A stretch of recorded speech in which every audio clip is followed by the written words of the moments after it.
नमस्कार, जय भारत सभी को। क्या हाल है भाई? नमस्कार, जय भारत।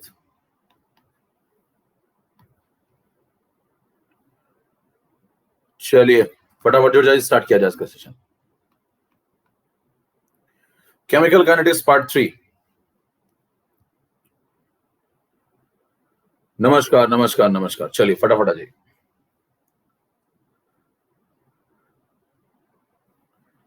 चलिए शुरू कर। पिछली क्लास में कितने लोग थे भाई?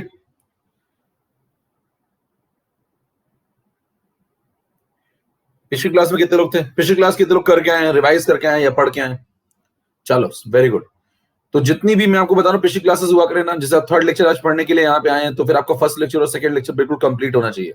एकदम कंप्लीट होने का मतलब होता है कि पहले तो पढ़ा होना चाहिए, है ना। डन करिए पहले उसको, फिर उसका क्या करिए, उसके नोट्स बना लीजिए, ठीक है। उसका उसको रिवाइज कर लीजिए, डीएनआर। समझ पा रहे? 3 बातें करनी है आपको। पहले डन करना है, मतलब पढ़ना है। पढ़ना मतलब कैसे पढ़ना है, या तो लाइव पढ़ लीजिए, नहीं लाइव नहीं पढ़ पा रहे रिकॉर्डेड देख लीजिए, लेकिन पढ़ लीजिए। फिर उसका उसके नोट्स बना लीजिए। नोट्स मैंने आपको हेल्प कर ही रहा हूं, नोट्स बना लीजिए। फिर उसको रिवाइज जरूर करिए। 3 बातें याद रखिएगा मेरी, डीएनआर, ठीक। तो आपका फर्स्ट और सेकंड लेक्चर इस तरीके से पूरा बिल्कुल डन होना चाहिए, एकदम रेडी होना चाहिए, राइट। सबका रेडी है क्या? एक बार सब लोग उठा दिखा दो जिसका से रेडी है। ओके चलो, सब लोग क्लास के लिए रेडी? चैट ऑफ करो, काम चालू। क्लास के लिए रेडी? लास्ट क्लास में क्या बताया था, जल्दी से बताओ। नोट्स कैसे बनाए मैंने आपको बताया, नोट्स हाथ से लिख के बनाए। नोट कैसे बनाए? हाथ से लिख के। Chat off. नोट्स हाथ से लिख के बनाइए। अब कह रहे हैं कि किसके हाथ? अपने खुद के पर्सनल हाथों से बनाइए। ध्यान दीजिए, नोट्स आप खुद ही बनाएंगे तभी सही रहेगा, क्योंकि अपने नोट्स के साथ कनेक्टिविटी होती है खुद से लिखे हुए।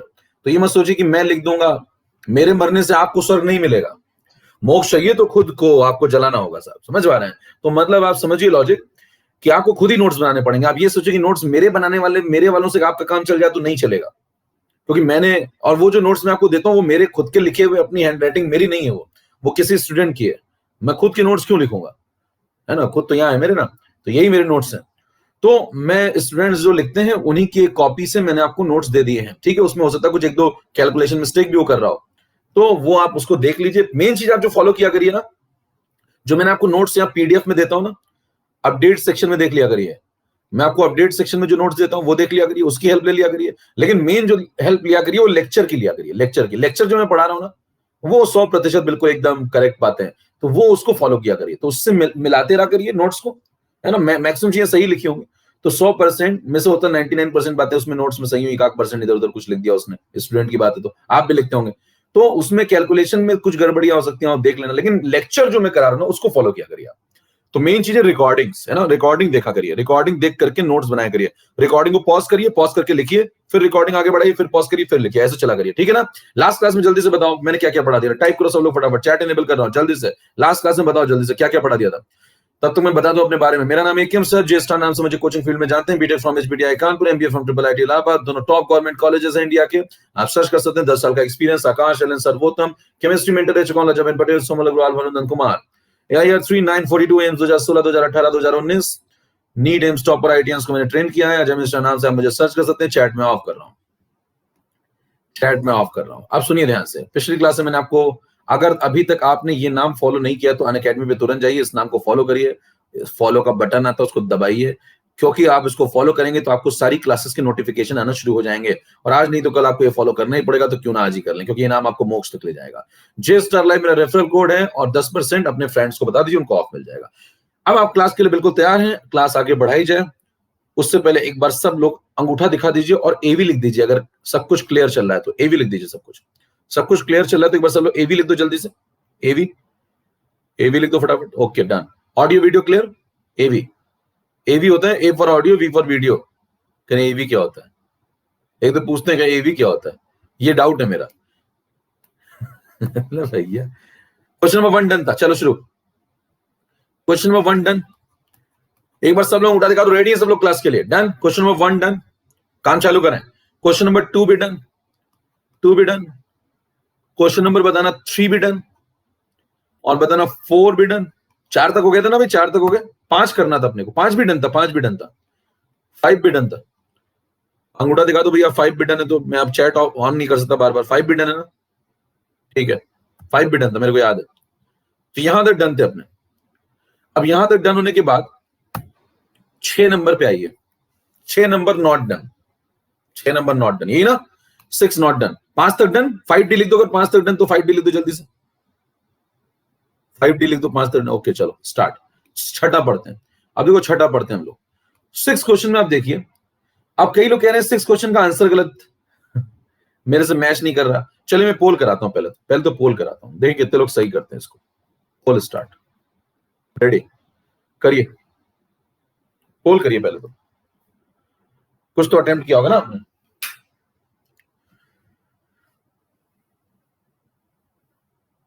और जो मैं स्लाइड में आपको क्वेश्चन दिया करूं, इतने सारे क्वेश्चन मैंने दे दिए स्लाइड में, 20, तो 20 नहीं लगाने थे आपको, अभी आपने 20 पढ़े ही कहां है। तो स्लाइड में मैं जो क्वेश्चन देता हूं वो सब नहीं लगाने होते हैं उसी दिन, इसीलिए मैं सारे एक साथ पहले देता नहीं था, लोग कंफ्यूज होते थे सब लगा लूं क्या, सब कहां से लगेंगे, अभी मैंने पढ़ाया नहीं सब कुछ आपको। तो अभी आपको शुरू के बस क्वेश्चन लगाने थे, स्टार्टिंग के जो पीपीटी मैंने आपको क्वेश्चन के एक पीडीएफ फॉर्मेट भेजा था, उसमें भी शुरू के क्वेश्चन लगाने थे।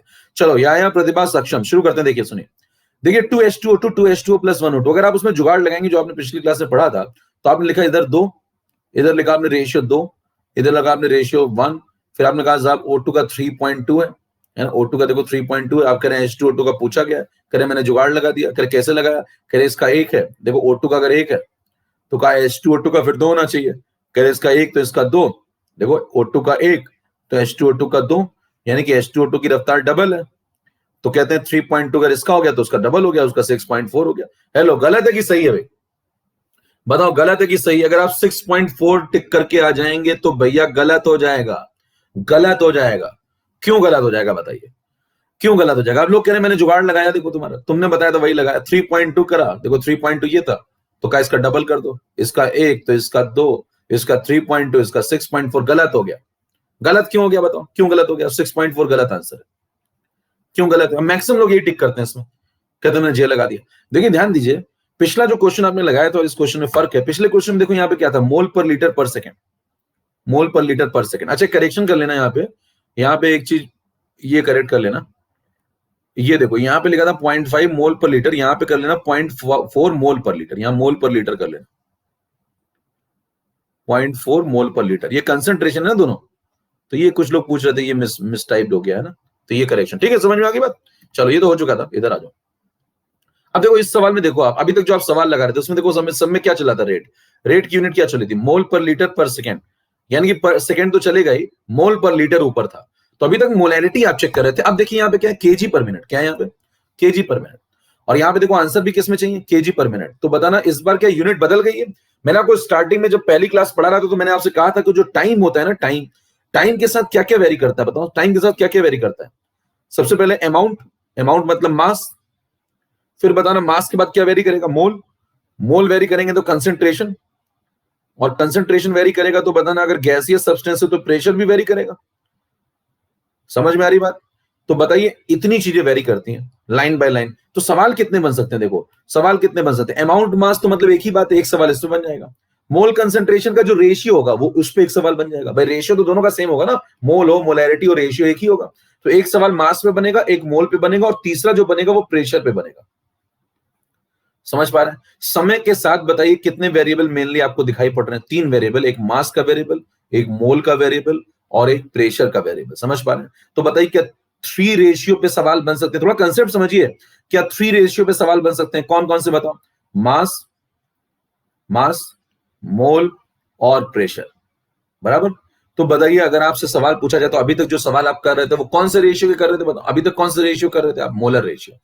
अब आप कौन से रेशियो का सवाल आ गया, मास रेशियो। देखो किसका सवाल आ गया, मास रेशियो, क्योंकि मास के साथ वो मास देखना चाह रहा है और आप उसको मोलर रेशियो देके चिपका के चले आ रहे हो, गलत हो जाएगा।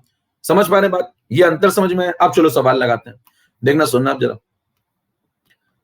तो थोड़ा सुधारिए। अभी भी मैं ज्यादा टाइम कुछ नहीं लूंगा, अभी भी मैं टाइम नहीं लूंगा, अभी मेरे पास जे है, तो ध्यान दीजिए टाइम तो मैं अभी भी नहीं लगाऊंगा। अब लोग इसे पता नहीं क्या क्या करते रहते हैं, कहते हैं मास को पहले मोल में कन्वर्ट करूं, देखो इसको क्या करते हैं, पहले केजी पर मिनट को ग्राम में कन्वर्ट करेंगे, फिर इसमें इसका मोलर मास डिवाइड करेंगे, कहेंगे इसको मोल पर लीटर में लाऊंगा, फिर मोल पर लीटर में आ गया तो फिर इसको इससे इसको कनेक्ट करूंगा, फिर इसके मोल को इसके ग्राम में कन्वर्ट करूंगा, फिर फॉर्म भरूंगा। अरे इतना थोड़ी करना होता है, सिंपल लगाइए लॉजिक। क्या कहो, देखो इसका कोफिशिएंट 2 है, लिख लो, इसका कोफिशिएंट 1 है, लिख लो। इन्हीं दोनों को क्यों देख रहे हैं, क्योंकि इसके बारे में कोई जिक्र ही नहीं कर रहा है, बराबर, इसको छोड़ो। तो देखो 2:1, ये कौन सा रेशियो है? ये कौन सा रेशियो है? Molar ratio. इसका मतलब ये हुआ, कल को अगर इसकी रफ्तार 1 होती तो इसकी रफ्तार 2 होती, अगर इसकी 1 मोल पर लीटर पर मिनट होती तो इसकी 2 मोल पर लीटर पर मिनट होती। हेलो, क्या बात समझ पा रहे हैं? तो बताइए, अगर इसकी 3.2 मोल पर लीटर पर मिनट होती, अगर अगर मैं कह रहा हूं इसकी 3.2 मोल पर लीटर पर मिनट होती, तो इसकी 6.4 मोल पर लीटर पर मिनट होती। यह बात कितने लोगों को समझ में आई? 6.4 कब आंसर आता? जब वो 3.2 मोल पर लीटर पर मिनट होता, तो ये 6.4 मोल पर लीटर पर मिनट होता, जो आपने पिछली क्लास में सीखा था। समझ पा रहे बात? तो बताना वो मोलर रेशियो था। वो कौन सा रेशियो था? वो मोलर रेशियो था। तो आप मोल में लगाओगे ना उसको, मास में थोड़ी लगाओगे। अब आप नई चीज पढ़ने जा रहे हैं। अब बताइए, जो नई चीज है, क्या उसमें मेरे को एक नया रेशियो ढूंढना चाहिए? क्या मैं इस बार मास रेशियो से सवाल लगाऊंगा? यस। तो मैं जरा सा दिमाग लगाऊंगा, हल्का सा मोल कंसेप्ट। इसीलिए मैंने कहा था थोड़ा मोल कंसेप्ट सीखिए, मेरी क्लासेस करिए, भले एक्स्ट्रा करनी पड़े लेकिन रिकॉर्डिंग देखिए। तो बताना, इसके 1 मोल का मास लिख सकता हूं क्या? नहीं आता तो सीखिए यहां पे। बताना, इसके 1 मोल का मास क्या नीचे लिख दो? यहां बताओ, O2 के 1 मोल का मास बताओ क्या होता है? 16 इंटू 2 32 ग्राम। हेलो, 16 इंटू 2 32 ग्राम। समझ में आती बात? बताइए, यहाँ पे H2O2 के क्या 2 मोल का मास लिख लोगे क्या? H2O2 के इसके अगर 2 मोल है तो इसका 1 मोल है। तो बताना, इसके 2 मोल का मास लिख लोगे क्या? 1 मोल का कितना होता है? H2O2 के 1 मोल का निकालो। तो H का हो गया 1 इंटू 2, और 16 इंटू 2 हो गया O2 के लिए। तो ये देखो, तो ये 16 तो 32। अब देखो, ये दो तुम्हारा 32 और 2 34, ये 34 किसका आ गया? 34 किसका आ गया? 1 मोल का। यहां कितने मोल का मास लिखना है? 2 मोल का। तो क्या लिखे बताओ? यहाँ पे 2 मोल का मास कितना लिखे? 34 तो 1 मोल का आ गया, उसका डबल करो तो क्या 68 ग्राम आएगा। हेलो, क्या बात समझ में आती सबको? क्लियर इतना पॉइंट? समझ में आ रही बात? अब बताइए मेरे को, क्या सवाल खत्म हो चुका है? बिल्कुल, अगर आपका थोड़ा दिमाग चलता है तो सवाल खत्म हो चुका है। अगर इसके 32 ग्राम बनते हैं तो उतनी देर में इसके 68 ग्राम जाते हैं। समझ पा रहे हैं?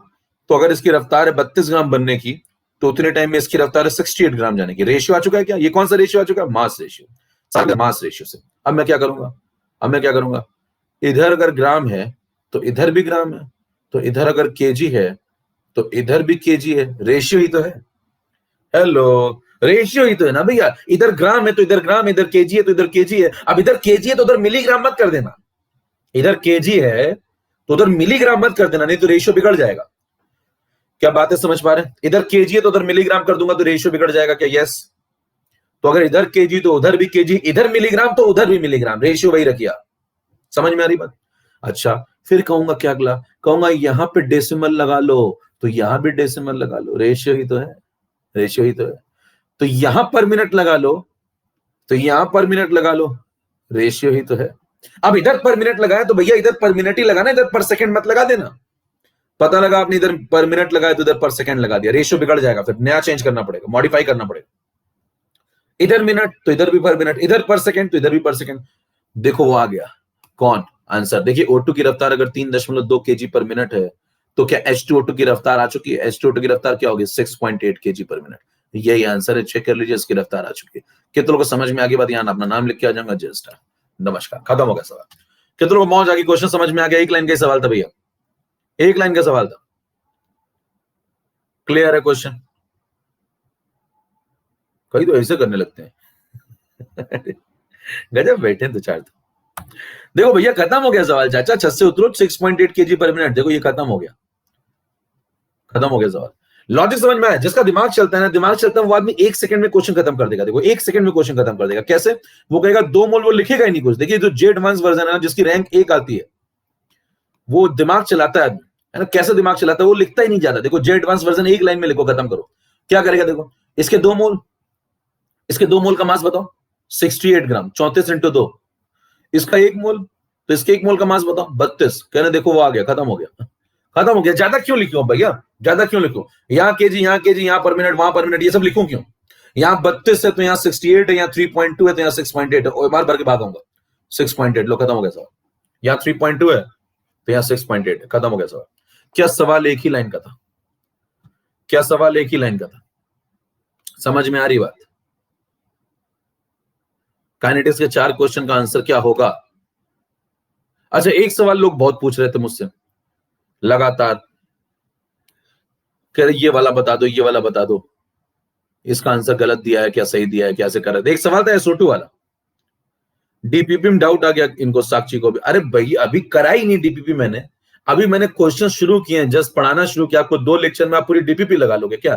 तो अभी आप डाउट वगैरह एकदम परेशान मत हुआ करिए, है ना, एकदम परेशान मत हो जाया करिए कि अभी डाउट भी आज पूछ लूंगा, आज ही सब पूरी डीपीपी खत्म करो। आज सीखो तो पहले थोड़ा। तो आंसर क्या हो जाएगा बताना? 6.8 kg पर मिनट। एक सवाल आया था SO2 वाला, एक सवाल आया था SO2 वाला,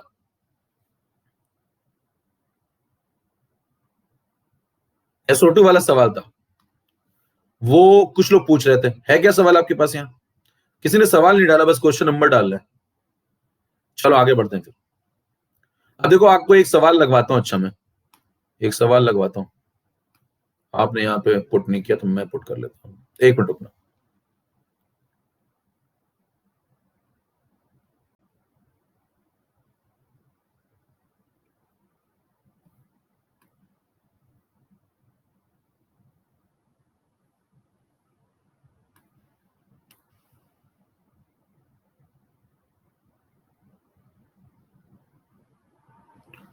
चलो एक सवाल मैं आपको कराता हूं। एक सवाल शायद वहां पे होगा 2SO2 वाला। मिला क्या आपको सवाल?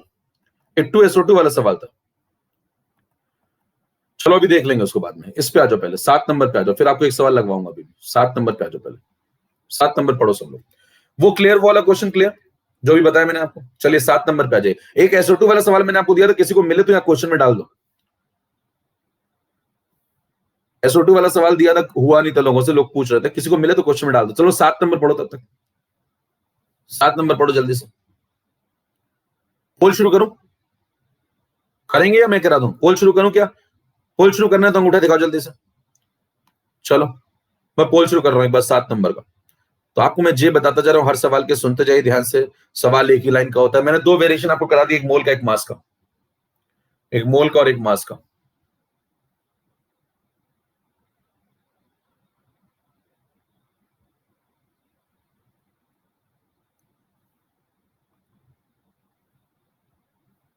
डीपीपी क्वेश्चन नोट्स कॉपी में सॉल्व करें क्या? डीपीपी के लिए एक अलग कॉपी बनाइए, 2 कॉपियां बनाइए, एक नोट्स की एक न्यूमेरिकल की। नोट्स न्यूमेरिकल करिए तो दोनों ही एन हो गए। ठीक है, 2 कॉपियां बनाइए भी। सक्षम प्रतिभा कमलेश, एक कॉपी में आपके नोट्स होने चाहिए, दूसरे में जो डीपीपी दे रहा हूं उसके सॉल्यूशन प्रॉपर होने चाहिए, एकदम प्रॉपर। ऐसा नहीं रफली कर रहे हैं, एकदम प्रॉपर होनी, साफ साफ साफ साफ बराबर। मेरे पास आज भी मतलब अपनी जो शीट्स मैंने आईटी में लगाई थी उसके सॉल्यूशन बिल्कुल साफ साफ मेरे हाथ से लिखे हुए रखे हुए हैं। तो आप बनाइए, उससे उससे बहुत कॉन्फिडेंस बिल्डअप होता है, रिवाइज बहुत जल्दी होता है। तो खुद मैंने आज बार बार कर रहा हूं, खुद ही लिखना पड़ेगा सब कुछ। मैं आपकी सिर्फ मदद करूंगा, लिखना आपको एक बार खुद ही पड़ेगा। आप खुद लिखेंगे तब उसमें वो बात आएगी जिससे आपको मोक्ष मिलेगा। A21 B1 और हाफ सी। सवाल पढ़िए। If pressure of the vessel changes from 100 mm to 120 mm in 5 minutes. अब कई लोग इसमें क्या करते हैं, देखो, कहते हैं 100 से 120 हो गया, कहते हैं 20 का चेंज हो गया, है ना? क्या कहते हैं? कहते हैं 20 का चेंज हो गया, और डिवाइड बाई कर दो 5। कह रफ्तार आ गई लो 4 mm पर मिनट। कह रहे 4 mm पर मिनट आंसर आ गया। कह रहे ये आंसर है क्या? गलत बात है। कितनों को समझ में आई बात? कितनों को समझ में आई बात की गलत है? ये जो 20/5 किया है गलत है। क्यों गलत है? कितनों को समझ में आ गई बात? कितनों को समझ में आ गई बात क्यों गलत है? क्यों गलत है बताओ, टाइप करो। क्यों गलत है? क्या गलती है ये तो बताओ, क्या गलती है? क्या गलती है? मोल रेशियो नहीं है सर। सुनिए ध्यान से भाई, ये भी सीखिए ना क्यों गलत है। कोई चीज मैं बोल रहा हूं ये बात गलत है तो क्यों गलत है? ध्यान दीजिए, ये 100 किसका प्रेशर है? पूरी वेसल का। और ये 120 किसका प्रेशर है? पूरी वेसल का। तो ये जो चेंज निकाला आपने प्रेशर में वो किसका है? पूरी वेसल का। ये जो रेट आप निकाल लो प्रेशर के चेंज का विद टाइम, ये रेट किसका है? पूरी वेसल के प्रेशर के चेंज का रेट है। और आपसे पूछा किसका है? सिर्फ A2 का। हेलो, पूछा किसका है आपसे? सिर्फ A2 का। तो बताइए क्या A2 का पूछा तो क्या पूरी वेसल का चेंज निकालोगे उसमें? कितनों बात समझ में आई क्यों गलत है? समझ में आ रहा है 20/5 क्यों गलत है? समझ में आई बात? अंगूठा दिखा दिया करो यार। तो बताइए आप सिर्फ A2 का डेटा देखेंगे, आप पूरी वेसल का देखेंगे? A2 का देखेंगे ना। तो A2 का देखते हैं। चलो अब नई स्लाइड पे आ जाता हूं मैं आपको। क्वेश्चन देखिए, इस बार आपके पास है A2 gives B plus half C। ठीक है, सुनिएगा ध्यान से। देखो इस प्रकार के सवाल में ये लोग सब गैसियस हैं, और गैसियस लोग क्या फॉलो करते हैं बताओ? PV is equal to NRT। PV is equal to NRT। ठीक है, अब आपको कुछ दिया नहीं तो आप मान के चलेंगे। देखो प्रेशर चेंज हो रहा है, देखो चेक करो, प्रेशर चेंज हो रहा है, यानी कि पहला वेरिएबल कौन है बताओ? पहला वेरिएबल कौन है? प्रेशर है ना, प्रेशर वेरिएबल है। और बताना दूसरा वेरिएबल कौन है? रिएक्शन अगर हो रही है तो देखो 1 मोल जाएगा, इससे इधर 1 + ½ मोल बनेंगे, तो दूसरा वेरिएबल कौन है बताओ? मोल, मोल वेरिएबल है। दो तो वेरिएबल होंगे और बाकी सबको आप कांस्टेंट मान के चलेंगे। अगर कोई गैसियस रिएक्शन है, अगर कोई गैसियस रिएक्शन है तो आप मान के चलेंगे कि वो रिएक्शन, अगर कुछ नहीं लिख रहा है तो हम मान के चलेंगे कि वो रिएक्शन एक पर्टिकुलर टेम्परेचर पे हो रही होगी, बराबर। और आप मान के चलेंगे कि एक क्लोज्ड वेसल में हो रही होगी, क्योंकि गैस अगर क्लोज्ड वेसल नहीं करेंगे तो भाग जाएगी। तो वेसल क्लोज्ड है मतलब वी भी कांस्टेंट है।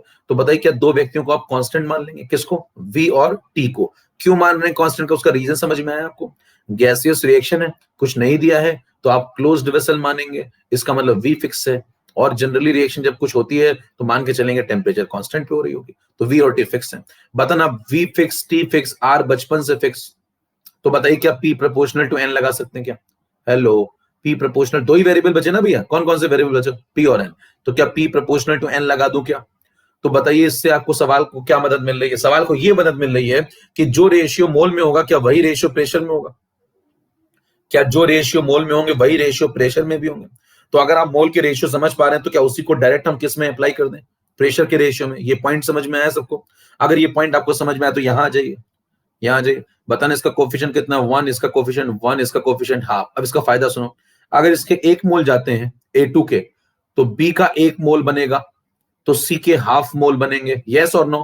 राइट बात है, अंगूठा दिखाते जाएगा अगर बात समझ में आया करे तो। बताना A2 के अगर 1 मोल जाएंगे तो B का 1 मोल बनेगा और C के हाफ मोल बनेंगे। डन बात है बिल्कुल। तो मैं क्या ऐसा कह सकता हूं कि अगर A2 के 1 ATM जाएंगे या 1 ATM प्रेशर गिरेगा तो B का 1 ATM बनेगा और C का आधा ATM बनेगा? क्या ये बात भी सही है? क्यों बात सही है बताओ? क्योंकि P प्रोपोर्शनल टू N है। जो बातें मैं मोल में कर रहा था रेशियो वाइज, क्या वही बातें मैं प्रेशर में कर सकता हूं कि नहीं कर सकता? बताना मेरे को। जो बातें मैं मोल में कर रहा था क्या वही बातें मैं प्रेशर में कर सकता हूं कि नहीं कर सकता? कर सकता हूं ना, लॉजिक है, क्योंकि P प्रोपोर्शनल टू क्या चल रहा है? N। ठीक बात है। तो मैं क्या कहूंगा, अगर इसका 1 mm जाएगा या 1 ATM जाएगा तो इसका 1 ATM बनेगा, इसके आधे ATM बनेंगे। राइट। अब शुरू करो सवाल। T = 0 पे बताइए कंटेनर के अंदर टोटल प्रेशर कितना दिया हुआ है? 100 mm। तो ये 100 mm किसका होगा? मान के चलेंगे इसका होगा। क्यों इसका ही क्यों होगा? इसका ही क्यों होगा? क्योंकि जो आगे वाली पार्टी है ये दोनों, इनके मोल अभी 0 है, इनके मोल अभी 0 है, तो इनका प्रेशर भी अभी 0 है। स्टार्टिंग में मान के चलेंगे ना B है और ना ही C है। अगर कुछ दिया नहीं है तो हम मान के चलेंगे दोनों नहीं है। अगर दोनों नहीं तो बताना सिर्फ कौन है? सिर्फ A है। और अगर सिर्फ A है तो बताइए प्रेशर किसकी वजह से होगा? A की वजह से। यस और नो? Clear point. अब बताइए टाइम T = या आफ्टर टाइम T कितना टाइम गुजर गया? देखो 5 मिनट, 5 मिनट गुजर गया भाई। लो 5 मिनट गुजर गया। T = 5 मिनट पे आ गया आपको। अब T = 5 मिनट में मान लो मैं आ गया, तो मेरे को एक बात बताओ कि ये 100 में से कुछ चला जाएगा क्या? यस, 100 में से कितना चला जाएगा? मान लो ये कुछ P ड्रॉप हो गया। कितना ड्रॉप हो गया? P ड्रॉप हो गया। तो बताइए अगर ये P प्रेशर चला जाएगा तो बताओ इसका 1 मोल जाता है तो क्या इसका 1 मोल बनता है? तो अगर इसका P जाएगा तो क्या इसका P बनेगा? हेलो, इसका P गया तो इसका P बनेगा, क्योंकि P प्रोपोर्शनल टू N है। और बताइएगा इसका 1 मोल बनेगा तो इसका आधा मोल बनेगा, तो इसका अगर P प्रेशर बनाए तो इसका P/2 बनेगा। मैं क्या लॉजिक लगा रहा हूं? जिस रेशियो में मोल बदलते हैं क्या उसी रेशियो में प्रेशर भी बदलेगा? जिस रेशियो में मोल बदलते हैं क्या उसी रेशियो में प्रेशर भी बदलेगा? तो अगर इसके अगर मान लो 1 मोल जाएंगे तो इसका 1 मोल बनेगा, इसका P प्रेशर जाएगा तो इसका P प्रेशर बनेगा। इसका 1 मोल बनता है तो इसके आधे मोल बनते हैं तो इसका P प्रेशर बनाए तो इसका P/2 बनेगा। डन। अब बताइए क्या 5 मिनट बाद ऐसा सीन बन गया? तो बताओ 5 मिनट बाद अगर मैं P टोटल निकालूं तो डाल्टन्स लॉ लगाओ भैया। डाल्टन्स लॉ क्या कहता है? सबके पार्शियल प्रेशर जोड़ दो। कंटेनर में कितने लोग हैं अभी? 3 लोग। कौन कौन है? A2 है और कौन है? B है और कौन है? C है। क्या तीनों के पार्शियल प्रेशर जोड़ दो? बताना A2 का पार्शियल प्रेशर कितना है? 100 - P। B का कितना है बताओ? P। और C का कितना है बताओ? P/2। सबको जोड़ दो। सबको जोड़ोगे तो P से P कैंसिल हो गया। टोटल प्रेशर कितना आ गया? 100 + P/2। और मेरे को एक बात बताओ, टोटल प्रेशर उसने सवाल में दे रखा है क्या आपको? टोटल प्रेशर क्या उसने सवाल में आपको दे रखा है? सवाल पढ़िए। टोटल प्रेशर कितना हो जाता है? 120 mm। तो बताओ क्या इसको 120 mm के बराबर कर दूं मैं? और जैसे बराबर करूंगा P/2 की वैल्यू क्या 20 आ जाएगी? और बताइए P/2 की वैल्यू अगर 20 आ गई तो क्या P की वैल्यू 40 आ गई? P की वैल्यू 40 आ गई। यहां तक का कैलकुलेशन क्लियर? ये 120 क्यों किया समझ में आई बात? उसने खुद दिया है P टोटल 5 मिनट बाद कितना हो जाता है? 120 हो जाता है। तो ये किसका प्रेशर है? पूरी वेसल का है 120 या सिर्फ A का है? पूरी वेसल का है, जिसमें कौन कौन शामिल है? A2 भी शामिल है, B भी शामिल है, C भी शामिल है। तीनों मिला करके 120 हो जाता है। सवाल पढ़ लीजिए ध्यान से। क्लियर इतना पॉइंट? अब अगर आपको इतनी बात समझ में आ गई तो बताइए पी की वैल्यू क्या 40 आ गई? पी की वैल्यू 40 आ गई तो मेरे को एक बात बताना, मेरे को रेट ऑफ डिसअपीयरेंस चाहिए। मुझे क्या चाहिए? Rate of disappearance. किसका? A2 का। किसका? A2 का। तो मैं फोकस किस पे करूंगा? A2 पे करूंगा ना भैया। तो बताओ अगर मेरे से कोई पूछ रहा है मेरे को रेट ऑफ डिसअपीयरेंस बताओ, और इस बार बताना मेरे को एक बात बताना, यूनिट क्या है? यूनिट, यूनिट क्या है? यूनिट चेक करो तो यूनिट चल रही है इस बार, देखो इस बार क्या यूनिट चल रही है? एमएम पर मिनट। उसके पहले क्या चल रही थी? उसके पहले सवाल में क्या चल रही थी? उसके पहले चल रही थी केजी पर मिनट। उसके पहले चल रही थी केजी पर मिनट। उसके पहले क्या चल रही थी? उसके पहले चल रही थी मोल पर लीटर पर मिनट या मोल पर लीटर पर सेकेंड। हेलो, समझ में आ रही बात? तो पहले आप मोलैरिटी के सवाल लगा रहे थे, फिर आप बताओ इधर आप मास के सवाल लगाना शुरू कर दिया आपने, फिर आप और आगे बढ़ गए तो आप क्या प्रेशर का वेरिएशन देख रहे हैं? और अगर आप प्रेशर का वेरिएशन देख रहे हैं तभी तो यूनिट या एमएम पर मिनट आ रही है। तो मेरे को एक बात बताओ, इस बार मैं फॉर्मूला क्या लगाऊंगा? डिसअपीयरेंस क्या होता है? टाइम के साथ वेरिएशन चेक करो। किसका वेरिएशन चेक करना है? आप मास का भी कर सकते हैं, केजी पर मिनट। आप मोलैरिटी का भी कर सकते हैं, मोलैरिटी पर मिनट। आप प्रेशर का भी तो कर सकते हैं। हेलो, क्या आप डीपी बाई डीटी नहीं लिख सकते क्या? भाई रेट ऑफ डिसअपीयरेंस की अगर आपको लिखनी है आंसर की वैल्यू, तो बताइए क्या आप इस बार डीपी बाई डीटी नहीं लिख सकते? बिल्कुल लिख सकते हैं। क्यों? क्योंकि प्रेशर का वेरिएशन में देख रहा हूं। किसके साथ? टाइम के साथ। क्योंकि मेरे को आंसर किस में देना है? एमएम पर मिनट में। समझ में आ रही बात? अगर अगर अंतर बड़ा है, अगर अंतर बड़ा है थोड़ा, तो यहां डेल्टा लगा लो, यहां डेल्टा लगा लो, यहां भी डेल्टा लगा लो, एवरेज निकाल लो भैया। क्या समझ में आ रही बात? अगर अंतर बड़ा है, छोटा नहीं है बहुत, तो यहां डेल्टा लगा लो। लो, ये आंसर आ गया। बताइए क्या ये बात समझ में आ रही है? और डिसअपीयरेंस तो क्या मैं यहां माइनस लगाऊंगा? क्या मैं यहां माइनस लगाऊंगा? क्यों माइनस क्यों लगाऊंगा? क्योंकि मैंने आपको बताया था रेट हमेशा कैसा आता है? रेट हमेशा कैसा आता है? पॉजिटिव। और देखिए ए का जो प्रेशर है, ए रिएक्टेंट है, तो क्या ए का प्रेशर लगातार ड्रॉप हो रहा होगा? और प्रेशर ड्रॉप होगा तो बताना प्रेशर कम होगा तो डेल्टा पी कैसा होगा? निगेटिव। और डेल्टा पी निगेटिव होगा तो माइनस में माइनस लगाऊंगा तभी तो पॉजिटिव आंसर आएगा। माइनस के पहले ये निगेटिव आ रहा है तो इसके पहले माइनस लगाऊंगा तो माइनस माइनस तभी तो पॉजिटिव आंसर आएगा। ये बात पहले भी कर चुके हम लोग। कितनों को बातें समझ में आ रही है? सब क्लियर है? बिल्कुल। साइन कन्वेंशन बिल्कुल क्लियर, कैसे क्या लिख रहा हूं क्लियर। चलिए आप सवाल लगाने बस आपको। Minus delta P. Delta P किसका? पूरी वेसल का? पूरी वेसल का या सिर्फ A2 का? तो आप कहेंगे सिर्फ A2 का। क्यों? क्योंकि डिसअपीयरेंस किसका? सिर्फ A2 का। तो बताइए क्या लिखेंगे? पी फाइनल किसका? A2 का। पी इनिशियल किसका? चेंज कैसे निकालते हो? Final minus initial. P initial किसका? A2 का, ना कि वेसल का। Divide by time interval. Time interval कितना बताओ? 5 मिनट। टाइम इंटरवल कितना? 5 मिनट। तो नीचे लगाऊंगा 5 मिनट। आई बात समझ में? बताइए अब पी फाइनल जो आप लगाएंगे A2 का, क्या लगाएंगे A2 का? A2 का लगाना है तो बताइए A2 का क्या? ये है, ये 100 माइनस पी। और पी इनिशियल कितना है? 100 है क्या? तो आप ये दोनों लगाएंगे, ना कि 120, ना कि 100 और 120। समझ में आ रही बात? अब मेरे को बताना एक बात इंपॉर्टेंट, इनिशियल ये कौन है? ये कौन है? ये पी आई है। किसका? A2 का। और ये कौन है? ये पी फाइनल है। किसका? A2 का। क्या ये बातें समझ में आती हैं आपको? ये पी इनिशियल है A2 का और ये पी फाइनल है A2 का। यहां जरा पी की वैल्यू पुट कर दो। पी की वैल्यू कितनी है? 40 जरा पुट करना है यहाँ पे। तो बताओ ये तो 100 है और ये कितना हो गया? यहाँ 40 पुट करो। 40 पुट करोगे 100 माइनस 40 कितना हो गया? 60। 60। तो बताइए A2 का प्रेशर क्या 100 से घट के 60 हो गया? क्या 100 से घट के 60 हो गया? देखो पहले 100 था A2 का, अब कितना रह गया? 60 हो गया। तो बताइए यहाँ पे आप फाइनल कितना लगाएंगे? अगर आप बिल्कुल लिख के करना चाहते हैं तो यहाँ फाइनल कितना लगाएंगे? A2 का 60 हो गया। इनिशियल कितना था A2 का? 100 था। डिवाइड बाय कितना कर दो? 5। बिल्कुल एकदम लॉजिक से चल रहे हैं। तो 60 minus 100 minus 40 minus minus plus 40, 40 by 5, 40 by 5 तो आंसर आया 8 mm पर मिनट। ये A2 के खत्म होने की रफ्तार है, यानी कि 1 मिनट में A2 का प्रेशर कितने से ड्रॉप होता है? बताना, वेसल का नहीं बोल रहा हूं, किसका बोल रहा हूं? A2 का। 1 मिनट में कितने से ड्रॉप होता है? 8 mm से। तो 2 मिनट में कितने से ड्रॉप होगा? बताना 2 मिनट में कितने से ड्रॉप होगा? 16 से। 3 मिनट में कितने से ड्रॉप होगा? 1 मिनट में 8 से ड्रॉप होता है, तो 2 मिनट दोगे तो 16 गिर जाएगा A2 का। 3 मिनट दोगे तो 8 इंटू 3 24 गिरेगा। 4 मिनट दोगे तो 8 4 32। 5 मिनट दोगे तो 8 5 40। क्या 40 से गिर जाएगा 5 मिनट में? देखो वही तो हो रहा है। 5 मिनट में क्या 40 से, देखो 100 था, 40 से गिर गया तभी तो 60 बचा है। कितनों को पूरी बात समझ में आ गई?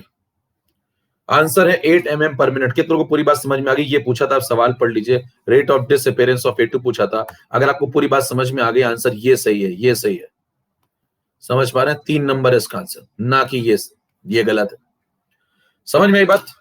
अगर कितने लोगों को क्लियर हो गई, एक बार सब लोग उठा दिखा दो जितने लोगों को बात बहुत अच्छे से समझ में आ गई कि कैसे क्या किया है। बस एक मेजर कंसेप्ट है इसमें, क्या?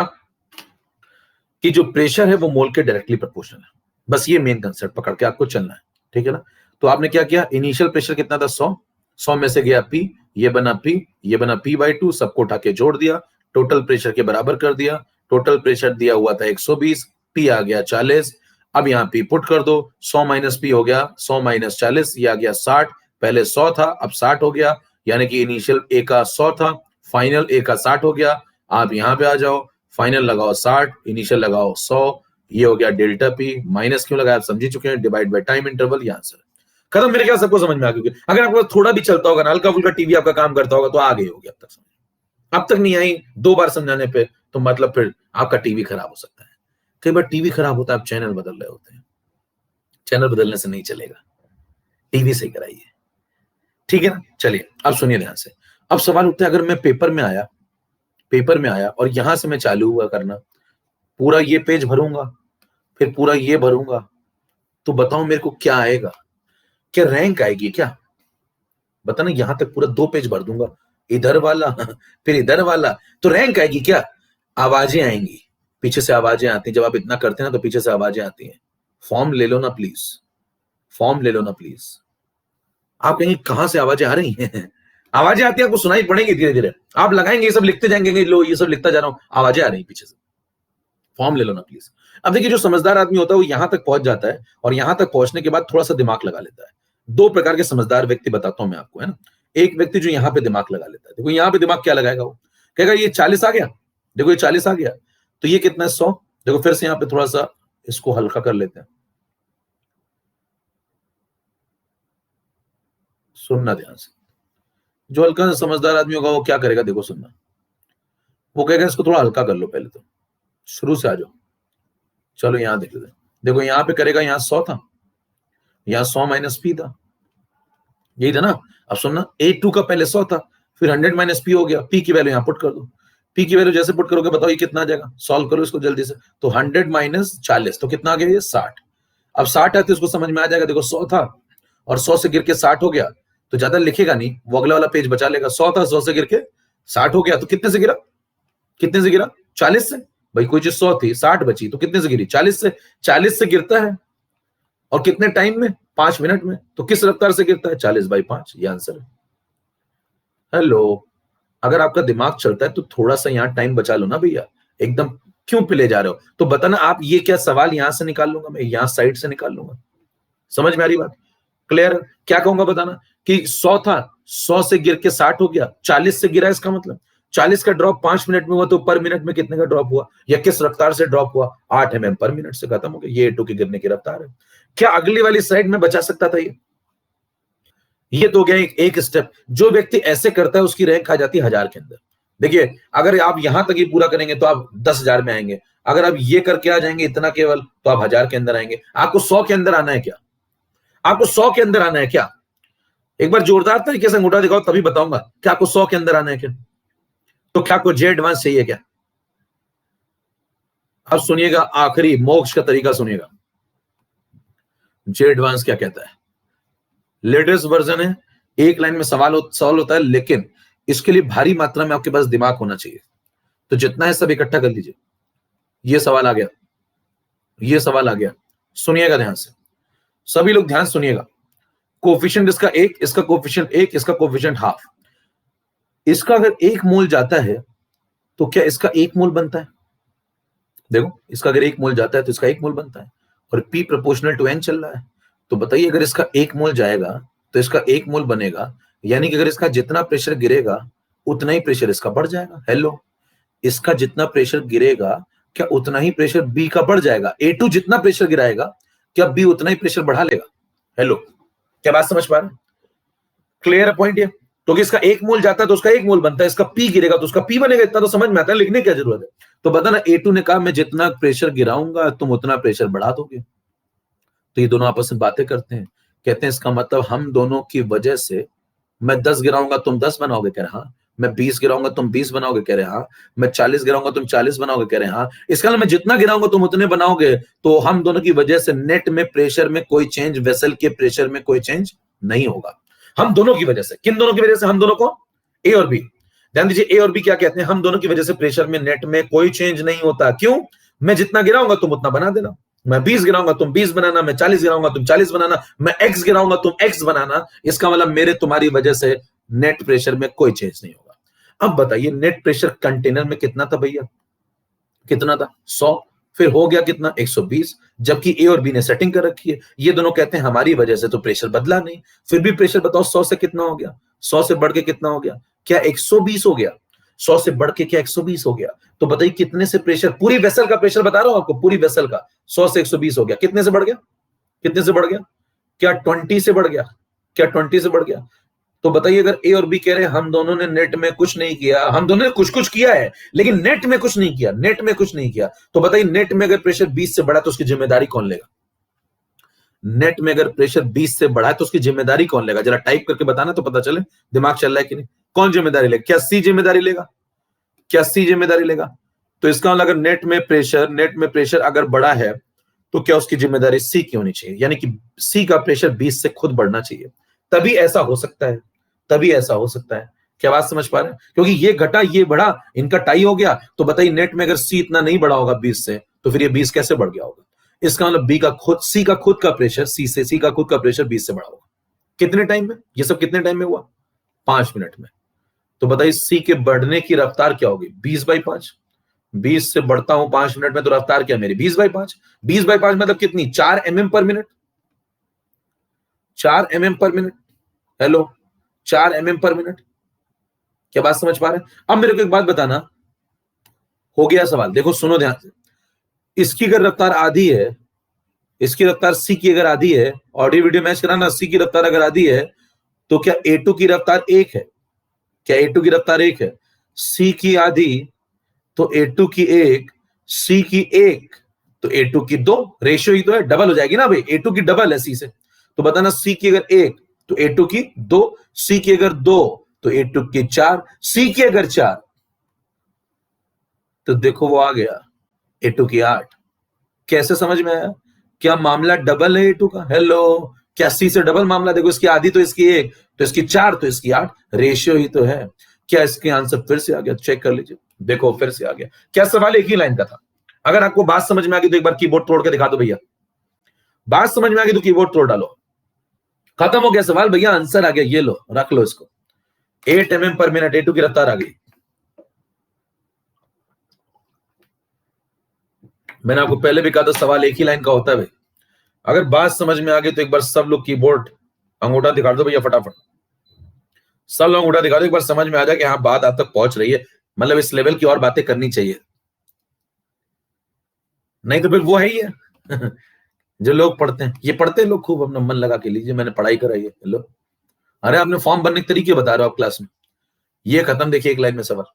अब जिसका चलता है वो देखो क्या कहता है, कहता है इसका एक जाएगा इसका एक बनेगा, वो पेन ही नहीं चलाता, इसका एक जाएगा इसका एक बनेगा, इनमें टाई हो गया, जो किया सी ने किया, 20 से बड़ा मतलब सी का बड़ा, रफ्तार क्या होगी 20/5 यानी कि 4 mm पर मिनट, सी की अगर आधी है तो एक ही डबल होगी उसकी, एक ही एक हो जाएगी, इसकी आधी इसकी 1 इसकी 4 इसकी 8, खत्म हो, मार भरो भागो, रेशियो ही तो है, या नाम लिख दो अपना ज्येष्ठा, खत्म हो गया सवाल, पेन थोड़ी चलाना होता है। हेलो, चल रहा है क्या भैया, चलें आगे, मेरे आपके बीच में अंगूठा ही है भाई, तो मैं अंगूठा ही देख के समझूंगा कि आप बात समझ पा रहे कि नहीं समझ पा रहे, क्योंकि मैं बार बार चैट ओपन कर नहीं सकता, लोग बहुत हैं। तो 7 नंबर डन, चलें आगे, 7 के बाद आगे बढ़ जाओ, 8 भी डन हो गया था, अच्छा 8 नहीं हुआ था, चलो 8 करते हैं, 8 करते हैं,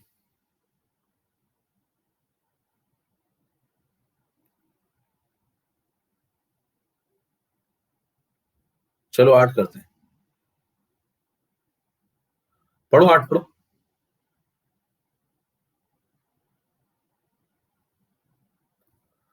अब उसके बाद देखिए 8 को करने से पहले एक क्वेश्चन था, अगर किसी ने डाला देखता हूं, मैं एक बार चेक कर लेता हूं। सब लोग यही लिख रहे हैं, 4 नहीं समझ में आया, क्वेश्चन कोई नहीं लिख रहा, चलो पढ़ो 8 पढ़ो, फिर मेरे को ढूंढना पड़ेगा। हाँ किसी ने डाला तो चलो,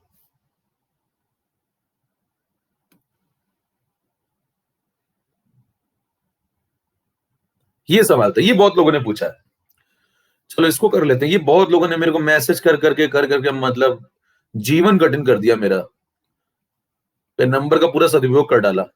ये देखिए, ये सवाल था। ये सवाल कितनों को दिक्कत आई इस सवाल में? कितनों को दिक्कत है? कितनों को लगा कि इसका आंसर ही गलत है? आई ना?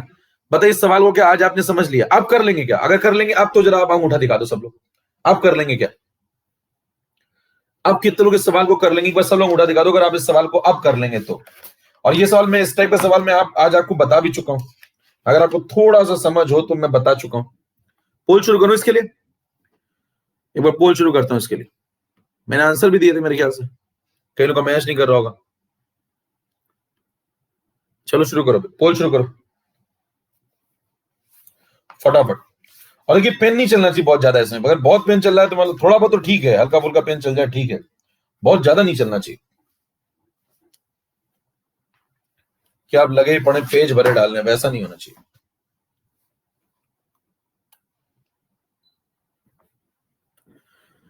बताइए कि इस बार सवाल मास रेशियो का है। 31% लोगों का सही हुआ है। पेन नहीं चलना चाहिए सवाल में भैया ज्यादा। पेन चल रहा है मतलब आपका दिमाग नहीं चल रहा। अब देखते हैं कितनों का दिमाग चल रहा है। ये मैक्सिमम लोगों ने सवाल मैसेज कर करके पूछ डाला। चलो देखें, अब इस सवाल में क्या करना था, सुनना ध्यान से। इसका भी जे 2SO2।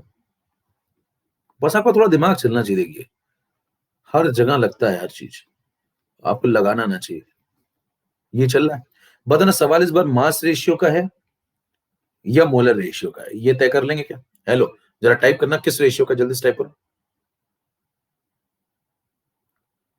Mass ratio, molar ratio? Mass ratio, very good. ये बात सबको समझ में आ गई? तो मतलब आज जो हम लोगों ने बात पढ़ी है उस पर बेस सवाल था ये। तो आज जो हम लोगों ने बात पढ़ी उस पर बेस सवाल था ये, ठीक है ना? तो अपने को मास रेशियो से करना है पहली बात, ठीक है? मास रेशियो से, इतनी बात समझ में आ गई? यूनिट देख के कैसे कह रहे, कैसे पता चलेगा मुझे, कैसे पता चले, कौन बताएगा आकर के?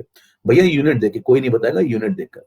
केजी पर मिनट तो मतलब मास रेशियो, मोलैरिटी पर मिनट मतलब मोलर रेशियो, MM पर मिनट मतलब प्रेशर का रेशियो। चलो देखें, तो बताना कोफ्ते से लगाना है। किसके किसके बीच में सवाल है? SO3 का दिया हुआ है, ये SO3 का है। SO2 का पूछा हुआ है, तो SO2 का पूछा हुआ है, SO3 का दिया हुआ है, ऐसे टिक कर लिया करो। O2 के बारे में कोई डिस्कशन मत करो। समझ पा रहे हैं? मतलब भैया O2 के बारे में ना दिया है ना पूछा है तो छोड़ो, उसको साइड करो। बताना इसके 2 मोल तो इसके भी 2 मोल, इसके 2 तो इसके 2, इसका 1 तो इसका 1। ये कौन सा रेशियो है? मोलर। ये कौन सा रेशियो है? मोलर। क्या मैं मास रेशियो पे आऊं कि ना आऊं? बताओ, मास रेशियो पे आना चाहिए कि नहीं आना चाहिए? आना चाहिए ना भाई। अब मैं मास रेशियो पे कैसे आऊंगा बताना। एक एक मोल वाली लाइन पकड़ लो, इसका 1 मोल तो इसका 1 मोल, ये लाइन पकड़ लो, बराबर। अब मेरे को एक बात बताना, मेरे को एक लाइन बताना जरा, कि अगर मान लो यार, चलो मैं 2 मोल से निपटा सकता हूं, कोई दिक्कत नहीं, आप 2 मोल से निपटा लीजिए, एक मोल जैसी इच्छा हो वैसा निपटा लीजिए, है ना? जैसी इच्छा हो वैसा निपटा लीजिए। देखिए, इसके 1 मोल का मास बताओ, चलो इसके 1 मोल का मास बताओ। सल्फर का 32 होता है, 32। ऑक्सीजन का 16, 16 इंटू 2 यानी कि 32, 32 और 32 64। तो इसके 1 मोल का मास लिखोगे तो कितना आएगा? 64 ग्राम। क्या बात समझ में आती है? फिर बताना जरा, इसके 1 मोल, अगर इसके 1 का लिखा तो इसके भी 1 का ही लिखना। फिर ऐसा नहीं इसके 1 का लिखा इसका 2 का लिख दिया। तो इस लाइन पे पहुंचो, फिर 1 1 मोल पे आओ। तो बताओ इसके 1 मोल का बताओ। सल्फर का 32, ऑक्सीजन का 16 इंटू 3 यानी कि 48, 48 प्लस 32 कितना हो गया? 48 जो 50, 30 80। तो क्या ये 80 ग्राम होगा? अगर मैं 1 1 मोल पे बात करूं, 1 1 मोल पे बात करूं, तो अगर ये 64 ग्राम तो ये 80 ग्राम। देखो वो आ चुका है। अगर आपका दिमाग चलता है तो आ चुका है भैया, खेल खत्म हो गया। जिसको इतना समझ में आता ना उसका चल चुका है, वो खत्म। सवाल टिक करके भागेगा इतनी देर में, कहेगा ये 80 है तो ये 64 है, ये 160 होगा। ये मास रेशियो चल रहा है, देखो भैया मास रेशियो, ये 160 होगा। अगर इसको डबल कर दिया इंटू 2 तो ये भी डबल होगा, ये 128 होगा। रेशियो ही तो है, रेशियो ही तो है। और बताना अगर ऐसा हो गया तो देखो वो आ गया। अब इस पर लिखना नहीं चाहिए, इसके बाद आप लिख रहे हैं ना तो आप फॉर्म भर रहे हैं। इसके बाद क्यों लिखें? इसके बाद बताओ। कह रहे नहीं मैं तो लिखूंगा, मैं ईमानदार हूं। लिख लो भैया, ईमानदार हूं, लेकिन नहीं हो आप, ये मत बोलना। इधर ग्राम उधर ग्राम, इधर केजी तो उधर भी केजी, रेशियो ही तो है। इधर पर मिनट तो उधर भी पर मिनट, रेशियो ही तो है। फिर इधर डेसिमल लगाऊंगा तो उधर भी डेसिमल लगाऊंगा। इधर कितने के पहले डेसिमल लगाता हूं? देखो 1.6 है यहाँ पे, तो यहाँ 1.6 कर लो। 2 डेसिमल पीछे आओ तो यहाँ भी 2 डेसिमल पीछे आओ, रेशियो ही तो है। रेशियो ही तो है। इंटू 10⁻³ यहां करता हूं तो इंटू 10⁻³ यहां भी कर लो, रेशियो ही तो है। देखो वो आ गया, देखो फिर से आ गया। कौन है वो? आंसर बार बार आ जाता है। अगर केवल दिमाग है, देखो इसका आंसर आ चुका है। इसकी रफ्तार अगर इतनी है, इसकी रफ्तार अगर इतनी, देखो इतनी दी हुई है SO2 की, SO3 की, तो बताना SO2 की ये होगी, SO2 की ये होगी। खत्म हो गया, खत्म हो गया। कि तो समझ में आ गई बात? अगर समझ में आ गई तो एक बार अंगूठा दिखाओ सब लोग जोरदार तरीके से। तभी मजा आया कि हाँ लगे क्लास में कुछ लोग बैठे हुए ढंग के, ये नहीं सब सो रहे हैं पड़े पड़े। सुबह सुबह क्लास लग जाती है, मैं पढ़ के आ जाता हूँ फिर सो जाता हूँ, आए और गए। मैंने पहले भी कहा था इस तरीके से आइए कि दोबारा आने की जरूरत ना पड़े, एक ही बार में काम फाइनल होना चाहिए। चले, क्लियर है? और जिसका दिमाग चलता है वो इतना लिखता नहीं है भैया, जिसका चलता है ना वो इतना नहीं लिखता। वो क्या करता है, सुनना जरा ध्यान से क्या करता है। वो कहता है 2SO2। पेपर में आप मेरे को ये सवाल देंगे ना, मैं आपसे पेन ही नहीं चलाऊंगा, मैं कहूंगा सीधे आंसर OMR लाओ, तुम तो कहां रखी है। मैं क्या कहूंगा, देखो इसके 2 मोल, तो इसके 2 मोल, देखो गोला बना लूंगा ना, इस वजह से गोला बना लूं। इसको कहता हूं काट दो इसको, इसके 2 तो इसके 2 मोल, इसके 2 मोल का मास बताओ। देखो 1 मोल का कितना होगा 32, 16 इंटू 2 32, 1 मोल का 64, तो 2 मोल का कितना 128। हेलो, 2 मोल का 128, इसके 2 मोल का बताओ 32, 16 इंटू 3 48, 48 2 50 और 30 80। 1 मोल का, 2 मोल का 160, 2 मोल का 160, 2 मोल का 160। क्या डायरेक्ट लिख दूंगा इतना? और इतना देखने के बाद कहूंगा यहाँ रेशियो लग गया, कहूंगा देखो आंसर आ गया, देखो वो आ गया, खत्म हो गया ना। इसका अगर 160 जैसा कुछ है तो इसका 128 जैसा होगा ना, खत्म हो गया। पहले डिजिट मिला लो ना यार। इसका अगर 160 जैसा है तो इसका 128 जैसा होगा ना, खत्म हो गया। क्यों करूं पूरा, क्यों करूं पूरा? बताना, इसको 160 जैसा है, देखो 1.6, तो इसका 128 जैसा होगा। पहले डिजिट मिला लो, बाकी में देखो 3.2, 8.0, 1.6, खत्म हो गया। देखो वो आ गया। क्यों लिखूं आगे? यहां से रैंक आती है। अगर आपको हवा 1 चाहिए ना, AIR1, तो भैया वैसे नहीं आती जो आप कर रहे हो गलियों में जा जाके पेज भर भर के, ये आती। ये इसको इसको कहते हैं दिमाग। एक लाइन में खत्म। ऑप्शन में नजर बनाए रखता हूं मैं हमेशा, मेरी एक नजर हमेशा ऑप्शन पे रहती है। मैंने इसको देखा ना, ये 1 6 इनिशियल, देखो इनिशियल 1 6 0, तो यहाँ पे इनिशियल क्या होंगे 1 2 8, खत्म हो गया। That's it. टिक करूंगा, भागा, कुछ पे नहीं चलाऊंगा। और इतना तो मैं दिमाग में चला लेता हूं, मैं आपके लिए लिख रहा हूं।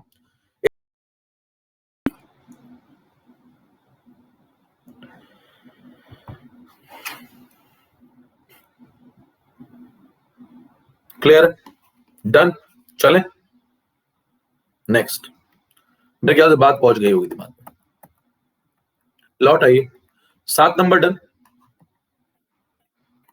8 नंबर पे आ जाओ, पढ़ो 8 नंबर। 8 नंबर का पोल शुरू कर रहा हूं मैं।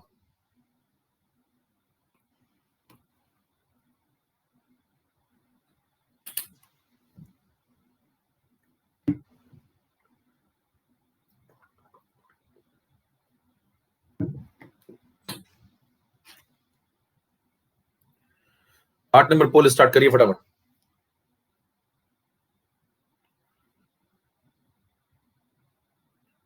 %36 लोग का सही हुआ केवल अभी तक।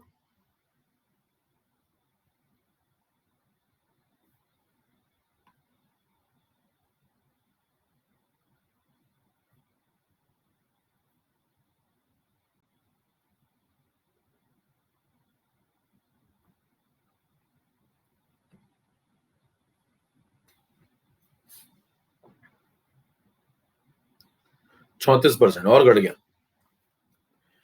तो पहली बात तो समय लग रहा है, और दूसरी बात समय लगने पे भी नहीं हो रहा है।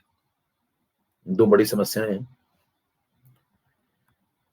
तो लगना चाहिए, अटक गया लग रहा है। पोल समाप्त हो गया, हैंग कर गया लग रहा है। चलो पोल बंद कर रहा हूं, इतनी देर में रिजल्ट आ जाता है।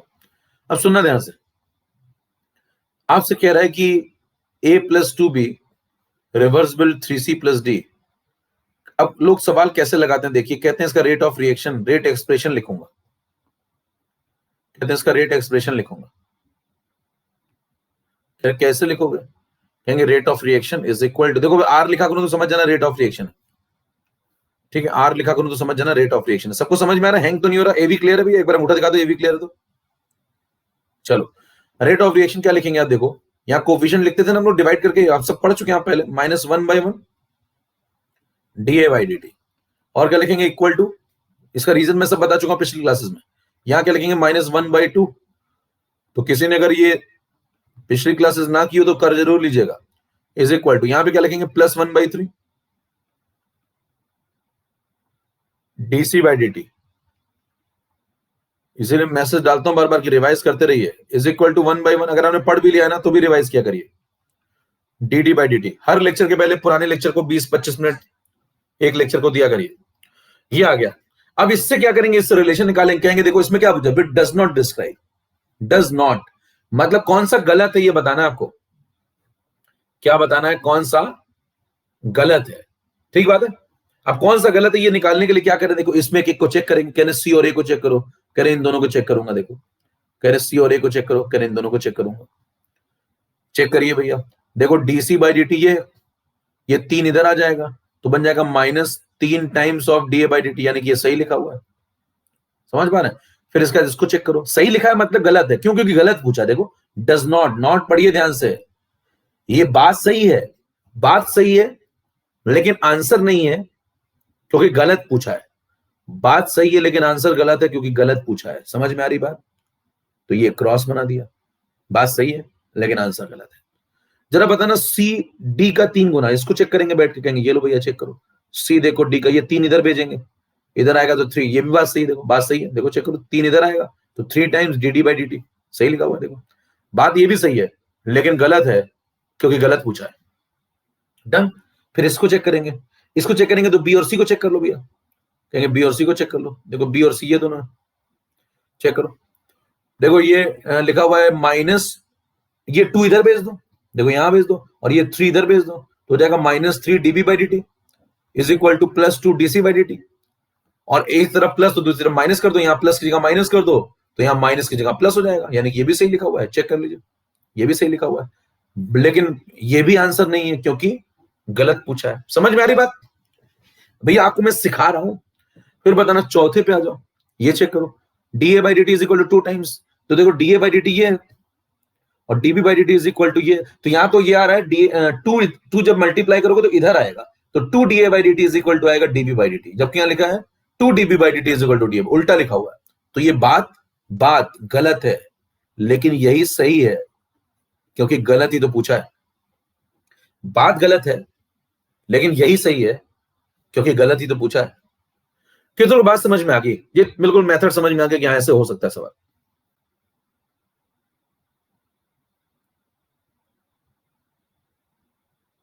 डन है। अब सुनिए, पेपर में अगर आएगा तो आप ये सब अगर लिख रहे हैं और बैठ के ये सब चेक कर रहे हैं तो हो सकता गलती भी हो जाए आपसे, भाई कई बार लोग गलत कर देते हैं, इतना दिमाग लगाने में सबका दिमाग इतना स्थिर भी नहीं होता, तो वहां ये सब मत किया करिए। ये सब तो ठीक है, ये सब तो आम जनता करती है, आम जनता फॉर्म भी तो भरती रहती है बार बार। आप क्या करिए, यहाँ जे लगाया करिए। देखो यहाँ रेशियो चेक करो 1, यहाँ चेक करो 2, यहाँ लिख लो 3, यहाँ लिख लो 1, इनके बीच में क्या रेशियो है, 1:2:3:1। अब सुनना ध्यान से, सुनना ध्यान से, जो लोग एक तरफ होंगे उनके साइन एक जैसे होंगे, जो लोग एक तरफ होंगे उनके साइन एक जैसे होंगे, और जो लोग अपोजिट साइन जो लोग अपोजिट साइड होंगे उनके साइन अपोजिट होंगे। हेलो, अगर इधर रिएक्टेंट है इधर प्रोडक्ट है तो बताओ रिएक्टेंट खत्म होगा प्रोडक्ट बनेगा, तो इनके साइन कैसे होंगे, अपोजिट। और अगर दोनों व्यक्ति इसी साइड होते तो इसी साइड होते, रिएक्टेंट 1 रिएक्टेंट 2, तो इनके साइन सेम, माइनस माइनस तो माइनस माइनस काट दो, प्लस प्लस। कितनों की बात समझ में आई, तीर के एक तरफ वालों के साइन सेम, तीर के दूसरी तरफ वालों के साइन एक जैसे, क्लियर। और अपोजिट तरफ वाले लोग अगर आमने सामने आ गए तो साइन अपोजिट। अब प्लस का माइनस भी तो हो सकता है ना भैया, चलो देखें, चेक करें। देखो ये सी है ये ए है, चेक करना जरा, ये सी है ये ए है, तो बताना अगर सी और ए है तो ये रहा सी ये रहा ए, तो साइन अपोजिट होने चाहिए, अपोजिट है, वेरी गुड। साइन देख लो पहले तो, अपोजिट है, वेरी गुड, मतलब बात हो सकती सही हो। ये देखो डी और सी एक साइड है, एक साइड है मतलब पॉजिटिव पॉजिटिव, सही है, सेम साइन। बी और सी अपोजिट साइन है, अपोजिट साइन है, देखो सही है।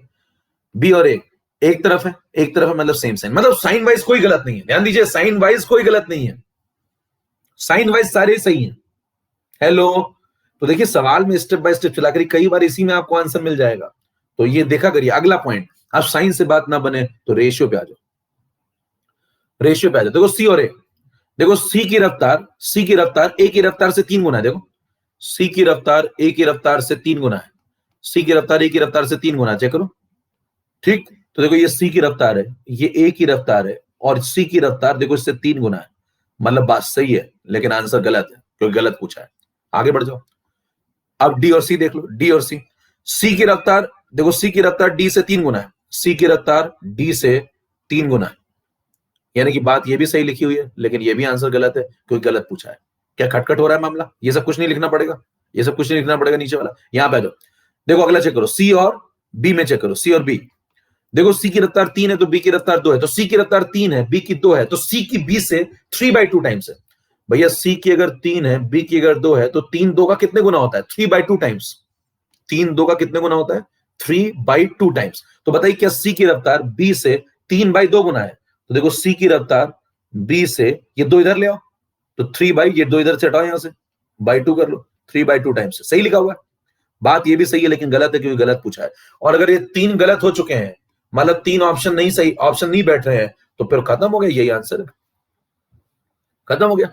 क्या ये सब लिखने से आप बच जाएंगे वहां? क्या ये सब लिखने से बच जाएंगे? क्या वो सब पलट पलट के देखने से बच जाएंगे? केवल रेशियो अगर मैं चेक करूं तो क्या सवाल का आंसर आ जाएगा? कितनों को बात समझ में आई? और यहां चेक करो, ए की रफ्तार बी से 2 गुना है, देखो ए की रफ्तार, ए की रफ्तार बी से 2 गुना है, गलत बोल रहा है। देखो ए की रफ्तार थोड़ी 2 गुना है, बी की 2 गुना है, देखो बी की 2 गुना है।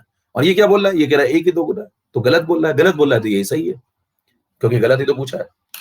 कितनों बात समझ में आ गई? क्या रेशियो से सवाल सॉल्व हो सकता है? क्या मेरे को पूरी बात फालतू में नहीं लिखनी चाहिए थी? तो आगे से आपको सवाल मिले तो आप रेशियो से निपटा लिया करिए, पूरा मत लग जाया करिए। ये सब लिखने की कोई आवश्यकता नहीं है, ये आम आदमी लिखता है, और आम आदमी तो सालों साल फॉर्म भरता रहता है। आपको आम आदमी तो नहीं बनना होगा मेरे ख्याल से। 9 नंबर पे आ जाइए, इसीलिए आप यहां हैं। 9 नंबर पे आ जाइए, बिना पेन चलाए सवाल लगना चाहिए। चलिए शुरू कर रहा हूं पोलिंग, कस के देखिए, आंसर बताइएगा। ये देख लेना करेक्ट पूछा है कि इनकरेक्ट पूछा है, ये पढ़ लिया करो ऊपर ध्यान से। स्टार्ट।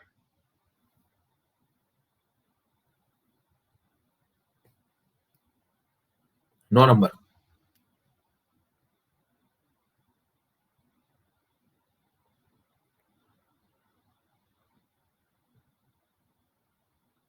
बाईस % लोग का सही हुआ है।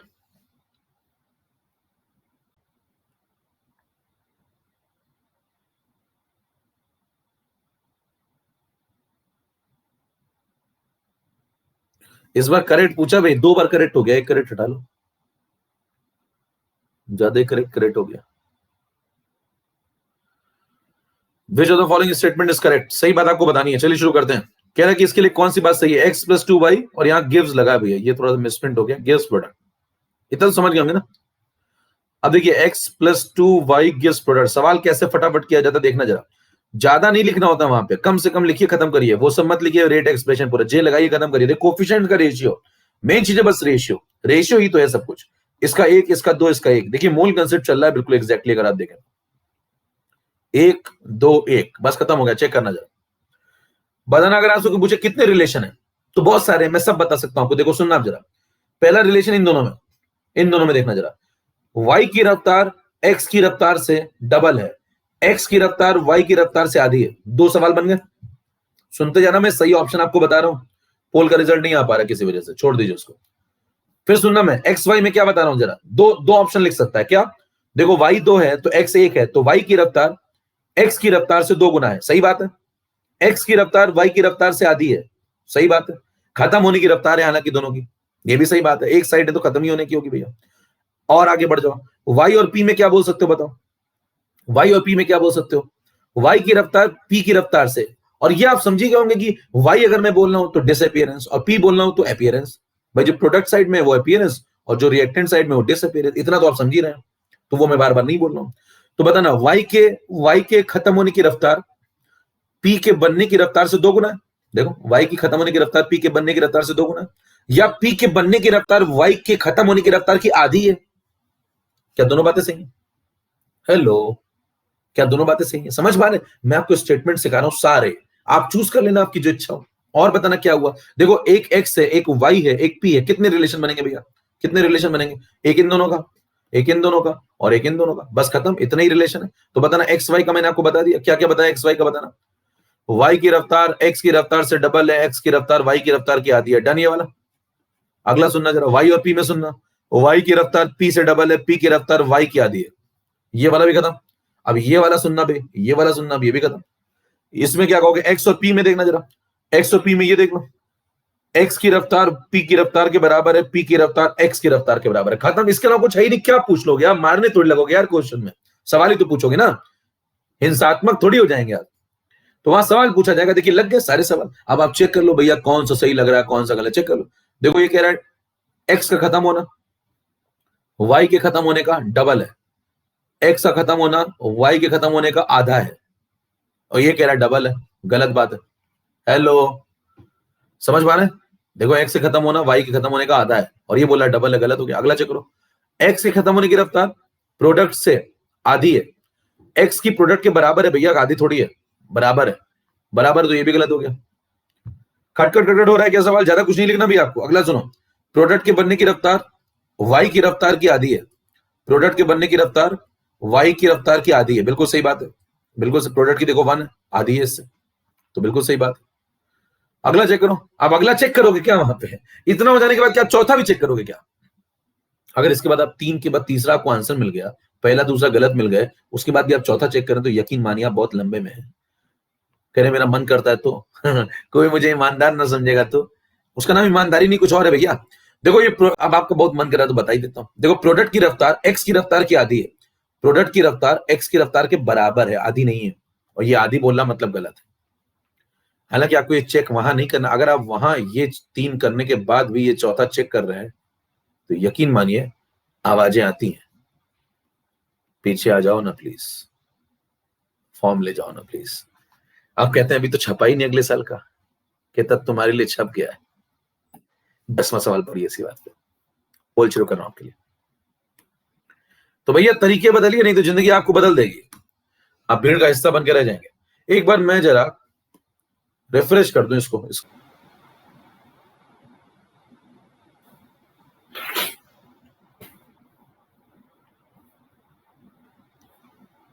चलो अब आया पोल, अब लेकिन शेयर नहीं हुआ। हो गया हो गया। ज्योतिर्मय, पायल, डॉक्टर ईशा, क्लियर दिख रहा सबको? अब सही चल रहा है ये भी क्लियर। एक बार सब लोग दिखा दो। बढ़िया रिफ्रेश हो गया, बढ़िया स्क्रीन लग रही होगी। चलिए स्टार्ट। अब देखिए सवाल पढ़िए। कह रहा कि नॉट करेक्ट, नॉट जरूर पढ़ा करो, आधी गलतियां यही हो जाती हैं लोगों से, नॉट नहीं पढ़ते, खटखट खट शुरू हो जाते हैं। कह रहे मैं तो सीधा ऑप्शन पढ़ूंगा, कौन सही ढूंढ रहा हूं, सही ढूंढ रहा हूं। अरे नहीं, नॉट पढ़ लो भैया पहले, नॉट करेक्ट। चलो देखना, फिर से वही करूंगा। मेरे पास एक जुगाड़ देखिए रेशियो का, और इससे लोग सवाल लगाते नहीं, मैं इसी से खेलता हूं सारे सवाल। 4 1 2 2। क्या इससे आपको सवाल आसान लग रहे हैं कि नहीं लग रहे हैं? वो सब बड़ा बड़ा रेट एक्सप्रेशन लिखने की जरूरत से आप बच रहे हैं कि नहीं बच रहे हैं, बताइए तो। बताना क्या 4 1 2 2 क्या आपको बहुत कुछ दिखने लगा? पहला पढ़ो, आपको गलत बात पहचाननी है, ध्यान दीजिए, गलत बात पहचाननी है। सुनिए पहला पढ़िए। कह रहा है कि आपसे बी के खत्म होने की रफ्तार ए के खत्म होने की रफ्तार की 1/4 है। देखो चेक करो भैया, बी के खत्म होने की रफ्तार ए के खत्म होने की रफ्तार की 1/4 है। ये तो सही बात है ना, सही बात है। तो देखो बी की 1 है तो ए की 4 है, तो बी की 1/4 है, सही, 1/4 है। तो ये तो बिल्कुल सही बात है, बात सही है, लेकिन ये आंसर गलत है क्योंकि गलत पूछा है। बात सही है लेकिन आंसर गलत है क्योंकि गलत पूछा। अगला पढ़िए। सी के बनने की रफ्तार बी के खत्म होने की रफ्तार की आधी है। चेक करो भैया, सी के बनने की रफ्तार बी के खत्म होने की रफ्तार की आधी है। देखो सी की डबल है, ये बोला आधी है, मेरे को सही बात क्या पता है?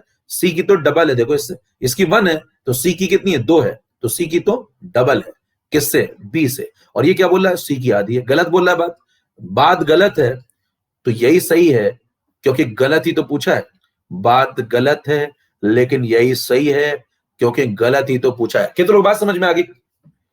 भैया मेरे को एक बात बताना, अगर आपको बी आंसर पे टिक लग गया है, बी ऑप्शन पे टिक लग गया, तो क्या आप सी और डी भी चेक करोगे क्या? और अगर चेक करोगे तो आवाजें आएंगी कि नहीं आएंगी? बताओ, आनी चाहिए कि नहीं आनी चाहिए? बल्कि पकड़ के ले जाएगा आपको। भैया 2 सवाल आपने ऐसे लगातार कर दिए ना, तो पकड़ के ले जाएगा, आओ चलो पीछे चलो, हो गया तुम्हारा, आ जाओ अगली बार आना तुम्हारा हो गया, बाकी मौका दो। अगला सवाल लो भैया।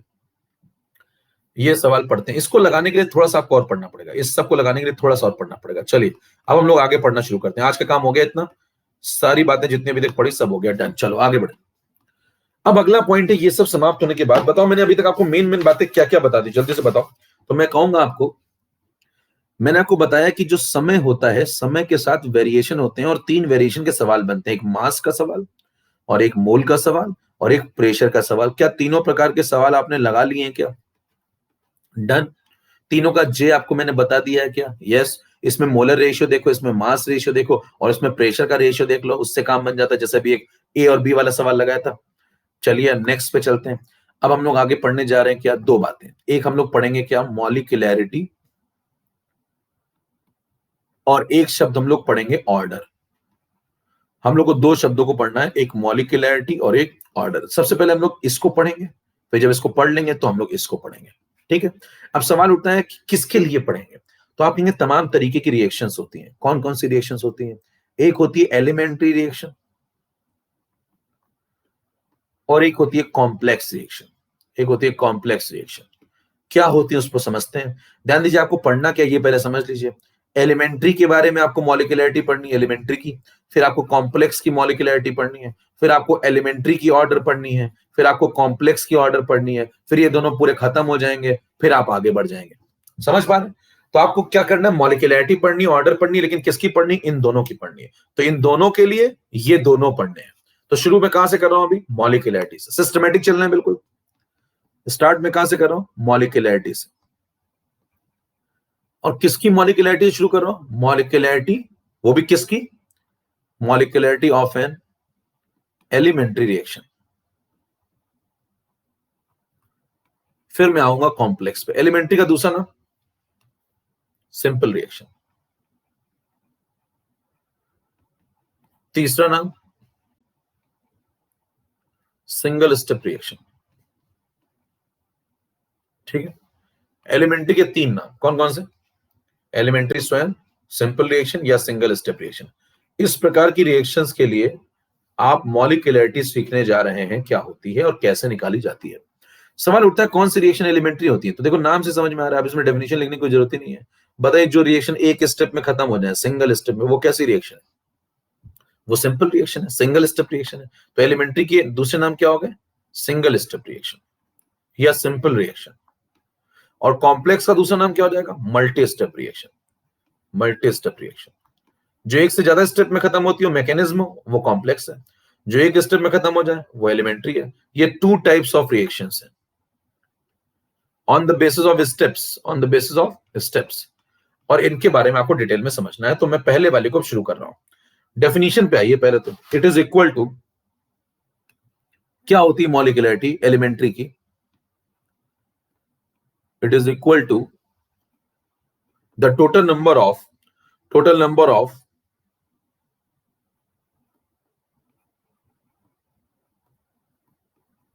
Reacting species. Reacting species. अब रिएक्टिंग स्पीसीज में क्या क्या हो सकता है? क्या क्या हो सकता है? कोई भी हो सकता है। देखो, जैसे एटम हो सकता है, यस। कोई आयन हो सकता है रिएक्टिंग स्पीसीज, यस। क्या आप मॉलिक्यूल को काउंट करेंगे? बिल्कुल, अगर वो पार्टिसिपेट कर रहा है। क्या फ्री रेडिकल्स को काउंट करेंगे? बिल्कुल। ठीक है। तो क्या क्या बोला मैंने आपको? सब काउंट करेंगे आप। It is equal to the total number of reacting species in the reaction. In the reaction. और कौन सी रिएक्शन? कौन सी reaction? In the elementary reaction. क्योंकि ध्यान दीजिए, अभी आप किसके बारे में सिर्फ पढ़ रहे हैं? एलिमेंट्री के बारे में। अभी आपने कॉम्प्लेक्स स्टार्ट नहीं किया है। तो आपसे कोई पूछे एलिमेंट्री रिएक्शन की मॉलिक्यूलैरिटी की डेफिनेशन क्या होती है, तो आप कहेंगे it is equal to the total number of reacting species. Total कितने लोग रिएक्ट कर रहे हैं, पार्टिसिपेट कर रहे हैं, उनको गिन लो। वो आयन भी हो सकते हैं, एटम भी हो सकते हैं, वो मॉलिक्यूल्स भी हो सकते हैं, वो रेडिकल्स भी हो सकते हैं, सबको गिन लो। टोटल नंबर जो आएगा वो आंसर होगा। एग्जाम्पल, अब मैं आपको तीन एग्जाम्पल दे रहा हूं। Example number 1, example number 2, example number 3। Example number 1 सुनिए। पहला एग्जाम्पल कहता है कि PCl5 है मान लो, और डिसोसिएट हो रहा है, PCl3 बना रहा है और Cl2 बना रहा है। सेकेंड एग्जाम्पल है H2 और I2 मिल रहे हैं, HI बना रहा है। तीसरा एग्जाम्पल आप लिखते हैं 2FeCl3 plus SnCl2। 2FeCl2 plus SnCl4। अब इस तरीके की आ गया आपके सामने। ठीक है। अब देखिए, ध्यान सुनिए, उसने कह दिया कि ये सभी एलिमेंट्री रिएक्शंस हैं। क्या बोल दिया उसने? क्वेश्चन में लिख दिया ऐसे कि ये सभी एलिमेंट्री रिएक्शन है, ऐसा गिवन है। गिवन गिवन मतलब सवाल बनाने वाला आपको लिख के दे रहा है, फिर आपसे कह रहे हैं इनकी मॉलिक्यूलरिटी बता दो, बस हमें इन तीनों की मॉलिक्यूलरिटी बता दो। तो क्या आप बता देंगे? बिल्कुल बताना। यहाँ पे कितने मॉलिक्यूल पार्टिसिपेट कर रहे हैं? एक, तो इसकी मॉलिक्यूलरिटी कितनी होगी? 1। यहाँ कितने मॉलिक्यूल पार्टिसिपेट कर रहे हैं? 2 टोटल। तो यहाँ मॉलिक्यूलरिटी होगी 2। यहाँ पे कितने मॉलिक्यूल पार्टिसिपेट कर रहे हैं? 2 + 1 3, तो यहाँ मॉलिक्यूलरिटी होगी 3। तो जो पहला वाला एग्जाम्पल है वो किसका एग्जाम्पल है? 1 मॉलिक्यूलरिटी का, इसको बोलते हैं unimolecular reaction. Unimolecular reaction. 2 molecularity इसको बोलेंगे बाई मॉलिक्यूलर रिएक्शन। 3 मॉलिक्यूलरिटी इसको बोलेंगे ट्राई मॉलिक्यूलर रिएक्शन। इसका एक और भी नाम है टर मॉलिक्यूलर। टर मॉलिक्यूलर, TER। ट्राई भी ठीक है, TER टर भी सही है, दोनों एक ही बात है। तो ये एग्जाम्पल 3 आपको समझ में आ गया? डन, इतनी बात देख लीजिए आराम से। अब सवाल उठता है कि 1 पढ़ा दी, 2 पढ़ा दी, आगे पढ़ाओ। 3 भी पढ़ा दी, आगे पढ़ो। कहना 3 के बाद 4 भी तो आता है, फिर 5 भी तो आता है, फिर 6 7 8 सब पढ़ा दो। आगे क्यों नहीं पढ़ाते? रुक क्यों जाते हैं यहाँ पे? अब यहाँ पे उठते हैं बहुत सारे सवाल। देखिए अभी आप पहली बात समझ लीजिए, मैंने आपसे कहा 2 प्रकार की रिएक्शन, बिल्कुल सिस्टमेटिक चलिए। 2 प्रकार की रिएक्शन है, एलिमेंट्री और complex. Elementary single step, complex multi step. तो अभी आप पहला वाला समझ रहे हैं सिर्फ, अभी आप इस पे नहीं आए, ठीक है। फिर मैं जब इस पे चलना शुरू किया तो मैंने कहा डेफिनेशन क्या है भाई इसकी? तो इसकी मॉलिक्यूलरिटी की डेफिनेशन है एलिमेंट्री के लिए, टोटल पार्टिसिपेटिंग लोग गिन लो और सभी को गिन लो, आंसर आ जाएगा। जैसे कि 1 2 और 3। अब सवाल उठता है 1 2 3 के आगे क्यों नहीं पढ़ा रहे हो? तो आप कहेंगे, बल्कि और भी सवाल उठते हैं, आपने मॉलिक्यूलरिटी 1 पढ़ा दी, बहुत बढ़िया। आपने मॉलिक्यूलरिटी 2 पढ़ा दी, बहुत अच्छा। मॉलिक्यूलरिटी 3 पढ़ा दी, बहुत अच्छा। वो सवाल उठाएगा अगर समझदार आदमी है, कह रहा कि मॉलिक्यूलरिटी 1 से पीछे क्यों नहीं पढ़ाई? क्या पूछेगा पहला सवाल? 1 से पीछे क्यों नहीं पढ़ाई? कह रहे 1 से पीछे क्या होता है? कह रहे 0, नेगेटिव। फिर कहेगा 1 से कूद के डायरेक्ट 2 पे क्यों आ गए? 1.5 क्यों नहीं पढ़ाई? समझ पा रहे हैं? फिर कहेगा 2 से 3 पे क्यों आ गए डायरेक्ट? 2.5 क्यों नहीं पढ़ाई? फिर कहेगा 3 से डायरेक्ट आगे क्यों नहीं जा रहे हो? फिर 4 क्यों नहीं पढ़ा रहे हो? सवाल देख पा रहे कितने सवाल है। उसने कहा मॉलिक्यूलरिटी नेगेटिव में क्यों नहीं पढ़ाई, 0 क्यों नहीं पढ़ाई, 1.5 क्यों नहीं पढ़ाई, 2.5 क्यों नहीं पढ़ाई, 4 क्यों नहीं पढ़ाई? तो आप कहेंगे होती नहीं है। आप कहेंगे होती नहीं है। कहेगा क्यों नहीं होती है? हर बात के पीछे देखिए जाता हूं मैं जमीन तक, इतना गड्ढा कर देता हूं कंसेप्ट में कि मतलब कंसेप्ट तड़प तड़प के बाहर आएगा। अब सवाल उठता है कि भैया क्यों नहीं होती है? नेगेटिव क्यों नहीं, 0 क्यों नहीं, 1.5 क्यों नहीं, 2.5? यही तो सवाल उठते हैं ना। इन सवालों का जवाब सुनिए। आप सबके पूछे बताओ मॉलिक्यूलरिटी क्या क्या हो सकती है? पहला सवाल, नेगेटिव, 0 अथवा पॉजिटिव। क्या जवाब देंगे? आप कहेंगे पॉजिटिव तो हो सकती है लेकिन 0 नहीं हो सकती, नेगेटिव नहीं हो सकती। क्यों? तो आप कहेंगे 0 इसलिए नहीं हो सकती कि डेफिनेशन आप बना के बैठो। ये सब किसके लिए चर्चा चल रही है अभी बताओ? ये सारी बातें जो मैं अभी बोल रहा हूं वो किसके लिए चल रही है? एलिमेंट्री। जब तक मैं कॉम्प्लेक्स का नाम ना लूं अगली बार तो आप समझ जाइए सब कुछ एलिमेंट्री। तो मेरे को बताना मॉलिक्यूलरिटी 0 नहीं हो सकती, क्यों? क्योंकि डेफिनेशन पढ़िए। कह रहा भैया total number of reacting species answer है मॉलिक्यूलरिटी का। तो क्या टोटल 0 लोग पार्टिसिपेट कराओगे क्या? मॉलिक्यूलरिटी 0 का मतलब टोटल 0 लोग पार्टिसिपेट कर रहे हैं, और 0 लोग पार्टिसिपेट कर रहे हैं तो रिएक्शन कौन कर रहा है? फिर रिएक्शन कौन कर रहा है? तो ये पॉसिबल नहीं है टेक्निकली। मॉलिक्यूलरिटी नेगेटिव क्यों नहीं पॉसिबल है? क्या -2 मॉलिक्यूल पार्टिसिपेट कराओगे क्या? भाई टोटल मॉलिक्यूल पार्टिसिपेट कराने तो क्या -2 मॉलिक्यूल पार्टिसिपेट कराओगे? Total number of reacting species का माइनस में दोगे? तो ये भी पॉसिबल नहीं है टेक्निकली। तो क्या ये दोनों गलत हो गए? पॉजिटिव में आंसर होगा। तो पहला पॉइंट निकल के आया, मॉलिक्यूलरिटी ऑलवेज पॉजिटिव होती है। दूसरा सुनिएगा, दूसरा आपसे पूछा कि मॉलिक्यूलरिटी बताओ फ्रैक्शनल हो सकती है या इंटीजर हो सकती है? इंटीजर या फ्रैक्शनल? इंटीजर समझते हैं, +1 +2 +3 -1 -2 -3। फ्रैक्शन मतलब 1/2 -1/2 है ना। फ्रैक्शन और क्या हो सकता है? तो आप कहेंगे इंटीजर हो सकती है लेकिन फ्रैक्शनल नहीं हो सकती। कहेंगे फिर क्यों, ऐसा क्यों? कहेंगे देखो जब तुम पार्टिसिपेट कराने के लिए लाते हो, जैसे मान लो तुम एटम्स लाए, तो भैया या तो एक एटम लाओगे या एक और लाओगे। देखो एटम्स लाए मान लो तुम खूब सारे पार्टिसिपेट कराने के लिए, या मॉलिक्यूल लाए चलो, या आयंस लाए, तो एक एक करके एंटिटी लाओगे ना। ऐसा थोड़ी करोगे देखो, या तो आप एक एटम लाओगे, एक एटम, या पार्टिसिपेट करने के लिए एक और लाओगे। आधा थोड़ी ले आओगे, क्या एटम को काट के ले आओगे? क्यों भैया चलो तुम्हारे 3 इलेक्ट्रॉन ले जा रहा हूं, 3 छोड़ दे रहा हूं। टेक्निकली पॉसिबल नहीं है। कार्बन के पास या किसी के पास भी बताइए, अगर 6 इलेक्ट्रॉन है, 6 प्रोटॉन है, 6 न्यूट्रॉन है, तो क्या उसमें से आप आधे ले आओगे क्या? क्या चलो 3 को ले जाना, 3 को रख लो तुम, कम से कम आप एक एटम पार्टिसिपेट करके लाएंगे, कभी एक और लाएंगे, फिर एक और लाएंगे, तो बताइए एक एक करके आप ऐसे आगे बढ़ेंगे तो समेशन हमेशा कैसा रहेगा, इंटीजर। आयन लाओगे तो क्या करोगे, एक आयन लाओगे, फिर एक और लाओगे, फिर एक और लाओगे, तो आंसर कैसा आएगा, हमेशा इंटीजर। मॉलिक्यूल भी लाओगे तो एक मॉलिक्यूल Cl2 लाओगे, 2 मॉलिक्यूल N2 लाओगे, ऐसे तो करोगे ना, तो एक एक करके आगे बढ़ोगे, तो कैसा आएगा आंसर, हमेशा इंटीजर।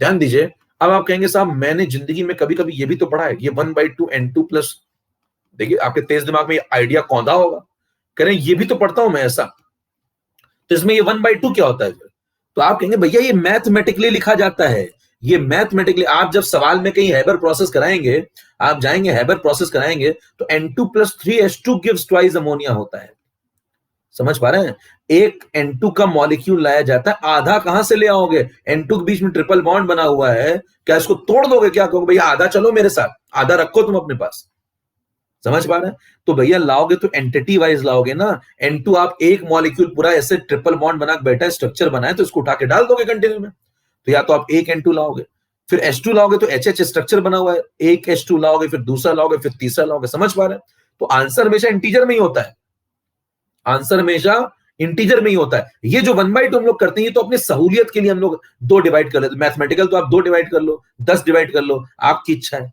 ये सब मैथमेटिकल होता है, ये जो आप डिवाइड करते हैं ना, ये सब प्रैक्टिकल थोड़ी चल रहा है, ये सब मैथमेटिकल, वो ये सिखा रहे हैं कि अगर आप इसके 1/2 लेते तो इसके 3/2 लेते, लेकिन इसके लेंगे तो इंटीजर में ना भैया। कितनों को बात समझ में आ गई कि ये वाला मिसकंसेप्शन दूर हुआ क्या? अरे अंगूठा तो दिखा दिया करो भैया, सो गए क्या? हेलो, चलो, तो इसका मतलब बताना आपको हमेशा आंसर कैसा मिलेगा, प्रैक्टिकली जब आप रिएक्शन कराते हैं तो आप एंटिटी वाइज सेलेक्ट करते हैं, है ना, आधा तिहाई नहीं लेते वहां।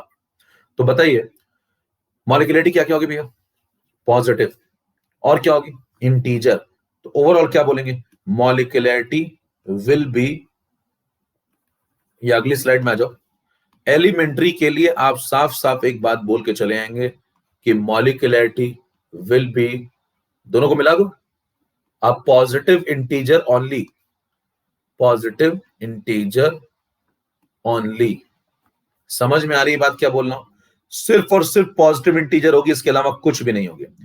अब सुनिए सवाल, पॉजिटिव समझ में आ गया, इंटीजर समझ में आ गया, तो अब अगला सवाल देखो क्या क्या कट गया, देखो पॉजिटिव होगा इसका ये नहीं हो सकता, जीरो भी नहीं हो सकता, इंटीजर होगा तो ये भी नहीं हो सकता, ये भी नहीं हो सकता, क्या इन चारों पे क्रॉस लग गया, इन चारों पे क्रॉस लग गया, लेकिन देखिए अभी ये वाला बाकी है, ये वाला बाकी है, वो कहेगा ये तो पॉजिटिव भी है, 4 5 6 पॉजिटिव भी है और इंटीजर भी है, ये क्यों नहीं पढ़ते हो, ये क्यों नहीं पढ़ाते हो, तो आप कहेंगे इसका भी रीजन देता हूं, लो सवाल समझ पा रहे हैं, बताइए 1 से पीछे क्यों नहीं गए, समझ में आ गया, 1 और 2 के बीच में क्यों नहीं रुके, वो भी समझ में आ गया, 2 और 3 के बीच में क्यों नहीं रुके, वो भी समझ में आ गया, 3 के आगे 4 पे क्यों नहीं जा रहे हो, ये तो समझाओ, इसको समझाते हैं।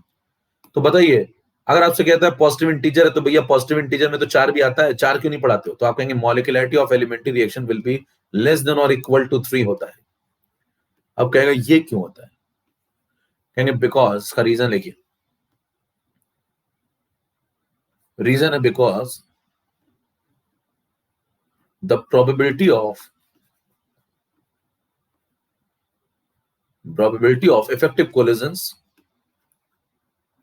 Effective collisions among more than 3 entities simultaneously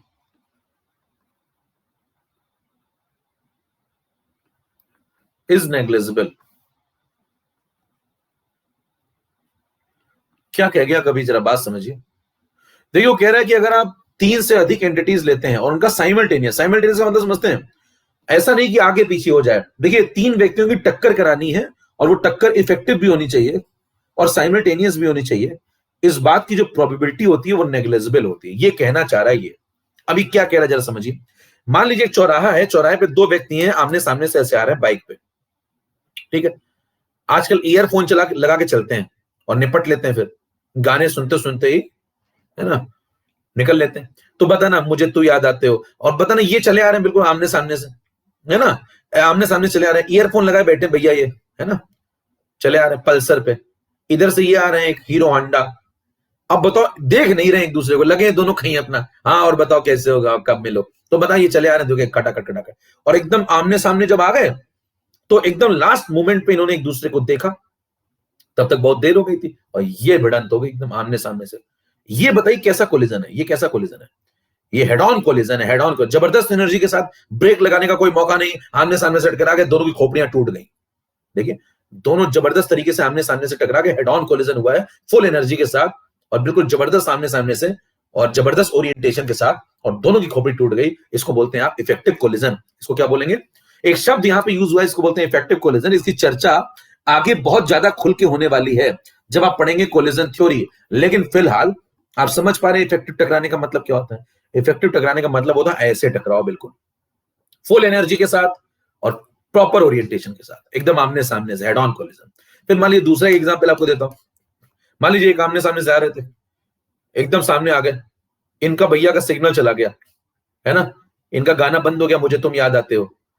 इनका गाना जैसे बंद हुआ, है ना, इनका गाना जैसे बंद हुआ, इन्होंने देख लिया अरे सामने ही आ रहा है, इन्होंने ऐसे बाइक एकदम से मोड़ दी, और मोड़ दी तो ये ऐसे निकल गए छूते हुए। तो बताइए ये छूते हुए निकल गए तो क्या ये इफेक्टिव कोलिजन हुआ? टकराए, डैमेज तो यहां भी होगा थोड़ा बहुत, है ना, भाई साहब इधर गिरे, भाई साहब उधर गिरे, लेकिन क्या ये इफेक्टिव कोलिजन हुआ? खोपड़ी टूटी क्या? नहीं।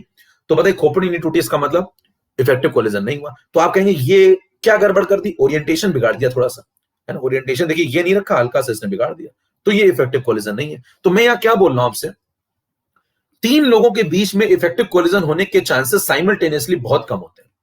देखिए अगर ये दो लोग होते हैं चौराहे पे तो इनके इफेक्टिव कोलिजन होने के चांस वो निकालो।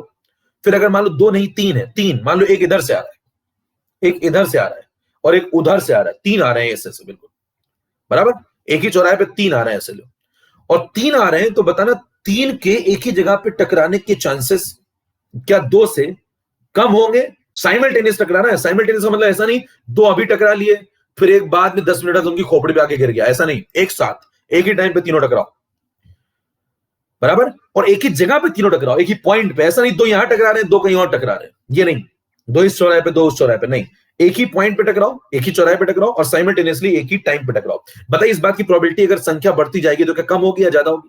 हेलो, कम होती जाएगी क्या? दो लोग होंगे ज्यादा प्रोबेबिलिटी होगी, तीन लोग होंगे तो थोड़ी कम प्रोबेबिलिटी होगी, चार लोग होंगे तो थोड़ी और कम प्रोबेबिलिटी होगी। तो ये पाया गया है कि तीन लोगों से अगर ज्यादा एंटिटीज आप लेते हैं तो उनके उनके इफेक्टिव कोलिजन करने के चांसेस ना के बराबर होते हैं साइमल्टेनियसली। इसीलिए मॉलिक्यूलरिटी तीन से ऊपर नहीं मिलती है, इसीलिए मॉलिक्यूलरिटी तीन से ऊपर नहीं मिलती है। समझ पा रहे हैं रीजन क्या बता रहा हूं मैं आपको? इसीलिए मॉलिक्यूलरिटी तीन से ऊपर नहीं मिलती। क्लियर है? अब कहते हैं कि भैया वो एक कैसे टकराया होगा? दो चार का तेज दिमाग में बिजली की तरह आइडिया कौंधा होगा, कह रहे बताओ ये एक जब रहता होगा सिंगल, वो कहां खुद ही चौराहे टकराएगा? तो भैया एक आदमी भी तो टकरा तो सकता है ना। मान लो वेसल लो, एक मॉलिक्यूल ले लो इसके अंदर, तो क्या एक मॉलिक्यूलर कोलिजन नहीं हो सकता क्या? किससे टकराएगा? दीवार से, दीवार से। समझ पा रहे हैं? तो कोलिजन तो एक मॉलिक्यूल का भी हो सकता है ना, एक आदमी का जाके चौराहे नहीं टकरा सकता। तो आप वो मत सोचिए कि एक कैसेट किससे टकराया होगा, तो एक खुद में टकरा लेगा दीवार जाके, वेसल की दीवारें भी तो है, दो होंगे तो आपस में भी टकराएंगे, दीवार से भी टकराएंगे। तो मतलब कुल मिला के इफेक्टिव कोलिजन जितने लोग पार्टिसिपेट करेंगे, जितने लोग टकरा टकरा के एक्टिवेट हो जाएंगे। देखिए टकराने से क्या होता है, जब आप एक्टिवेट होंगे तो टकराएंगे, और जितना ज्यादा आप एक्टिवेट होंगे उतना रिएक्शन पार्टिसिपेट करेंगे, और जितना ज्यादा रिएक्शन पार्टिसिपेट करेंगे उतना ज्यादा आपकी मॉलिक्यूलरिटी होगी। तो मॉलिक्यूलरिटी कहां तक जाएगी भैया? तीन तक जाएगी। कहां तक जाएगी? तीन तक। तो बताओ एलिमेंट्री की मॉलिक्यूलरिटी क्या क्या हो सकती है? एलिमेंट्री की मॉलिक्यूलरिटी क्या क्या हो सकती है? अगर आपसे कोई पूछे कि इतनी देर में जो पढ़ा उसको जरा एक बार समराइज कर दो, एलिमेंट्री की मॉलिक्यूलरिटी हो सकती है या तो +1, या तो +2, या तो +3, बस इसके अलावा कुछ भी और नहीं हो सकती है। कहानी यहां पे खत्म हो जाती है। तीन से ऊपर हो नहीं सकती और इनके बीच में रुक नहीं सकते, वन से पीछे जा नहीं सकते। क्या कहानी खत्म है? ये बात सबको समझ में आ गई क्या? एक बार सभी लोग उठा दिखा दीजिए अगर ये बात बिल्कुल क्लियर तो। फिर कॉम्प्लेक्स पे चलें।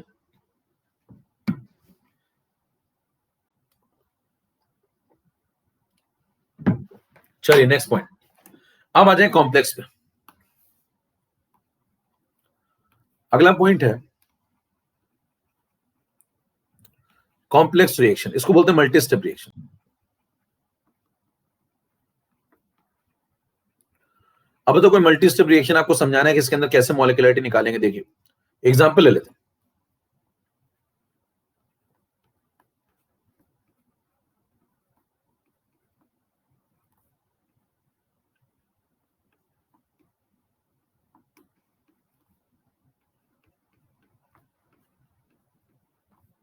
तीनों को जोड़ दो।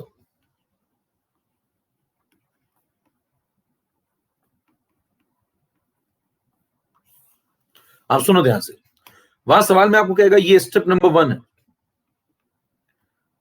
ये स्टेप नंबर 2 है और ये स्टेप नंबर 3 है। ये 3 स्टेप्स हैं और ये है फाइनल रिएक्शन, ये कॉम्प्लेक्स रिएक्शन है। बताइए इसको कॉम्प्लेक्स रिएक्शन क्यों बोल रहे हैं आप? क्योंकि इसके ऊपर जो दिखे 3 स्टेप, ये इसकी मैकेनिज्म है। ये क्या है इसकी? ये मैकेनिज्म है। और इस मैकेनिज्म के थ्रू ये फाइनल आंसर यहां पे आया हुआ है। इतनी बात समझ में आती है?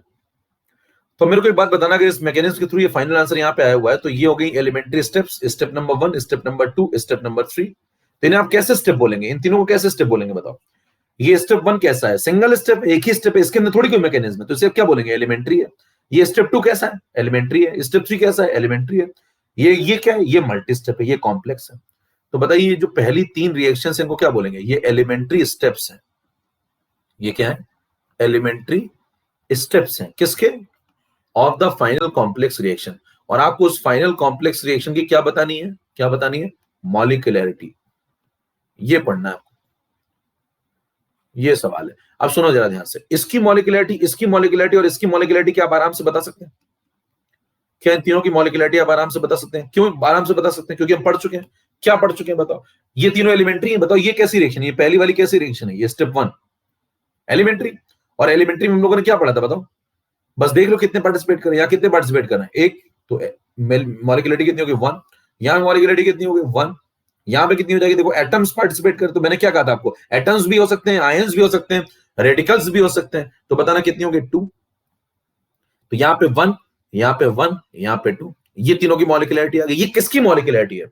तो आप कहेंगे ये कॉम्प्लेक्स रिएक्शन के अंदर जो इन्वॉल्व एलिमेंट्री स्टेप्स हैं, जो एलिमेंट्री स्टेप्स हैं, उन स्टेप्स की मॉलिक्यूलरिटी है। फर्स्ट स्टेप की मॉलिक्यूलरिटी 1 है, दूसरे स्टेप की मॉलिक्यूलरिटी 1 है, तीसरे स्टेप की मॉलिक्यूलरिटी 2 है। इतनी बात सबको समझ में आती है? फिर वो आपसे पूछेगा ये इसकी मॉलिक्यूलरिटी क्या है? ये चौथा जो फाइनल लिखा हुआ है कॉम्प्लेक्स रिएक्शन, इसकी क्या मॉलिक्यूलरिटी है? तो आप इसकी मॉलिक्यूलरिटी का आंसर कुछ तो सोच ही रहे होंगे, कुछ तो सोच रहे होंगे ना। दिमाग लगाइए और जरा टाइप करिए क्या आंसर हो सकता है। क्या आंसर हो सकता है बताना जरा, चैट ओपन कर रहा हूं। कुछ लोग कह रहे हैं 4, कुछ लोग कह रहे हैं 2। चलिए 2 और 4, 2 जवाब आ रहे हैं मार्केट में। कुछ लोगों ने कहा 4 और कुछ लोगों ने कहा 2। जरा दोनों पे मैं डिस्कशन कर लेता हूं। बताइए अगर आपसे कहता है 2 क्या आंसर हो सकता है? 2 आंसर हो सकता है, तो आप कहेंगे नहीं 2 नहीं हो सकता। क्यों नहीं हो सकता बताना दो। आपने कहा कि ये मैंने कोफिशिएंट देख करके आंसर दे दिया 2, जैसे यहां देख के दे रहा था। तो भैया ये कैसी रिएक्शन है? कॉम्प्लेक्स। और आपने कोफिशिएंट देख के आंसर दे दिया, तो ये डेफिनेशन आपने किसकी लगा दी? डेफिनेशन किसकी लगा दी आपने? एलिमेंट्री की। तो कहीं की डेफिनेशन कहीं थोड़ी लगा दोगे। समझ पा रहे हैं क्या बोल रहा हूं? डेफिनेशन एलिमेंट्री की है, मॉलिक्यूल देख करके लिखने वाली, और आप लगा किस पे रहे उसको? कॉम्प्लेक्स पे। तो क्या 2 आंसर गलत हो जाएगा? क्योंकि वो डेफिनेशन कोफिशिएंट देख के, देखो ये 1 देख करके, ये मॉलिक्यूलरिटी देख करके टिक करने वाला किसके लिए था सही? ये तो एलिमेंट्री के लिए सही था ना। तो इनके लिए तो सही है, लेकिन इसके लिए थोड़ी सही है। तो 2 तो गलत है। अब 4 वालों पे आ जाओ भैया। कुछ लोग कह रहे थे 4 कैसे कहा होगा? कहा होगा इन तीनों स्टेप को जोड़ा है, तो इन तीनों की मॉलिक्यूलरिटी को जोड़ दो, तो इसकी आ जानी चाहिए। 1 + 1 + 2 = 4। वो भी गलत है।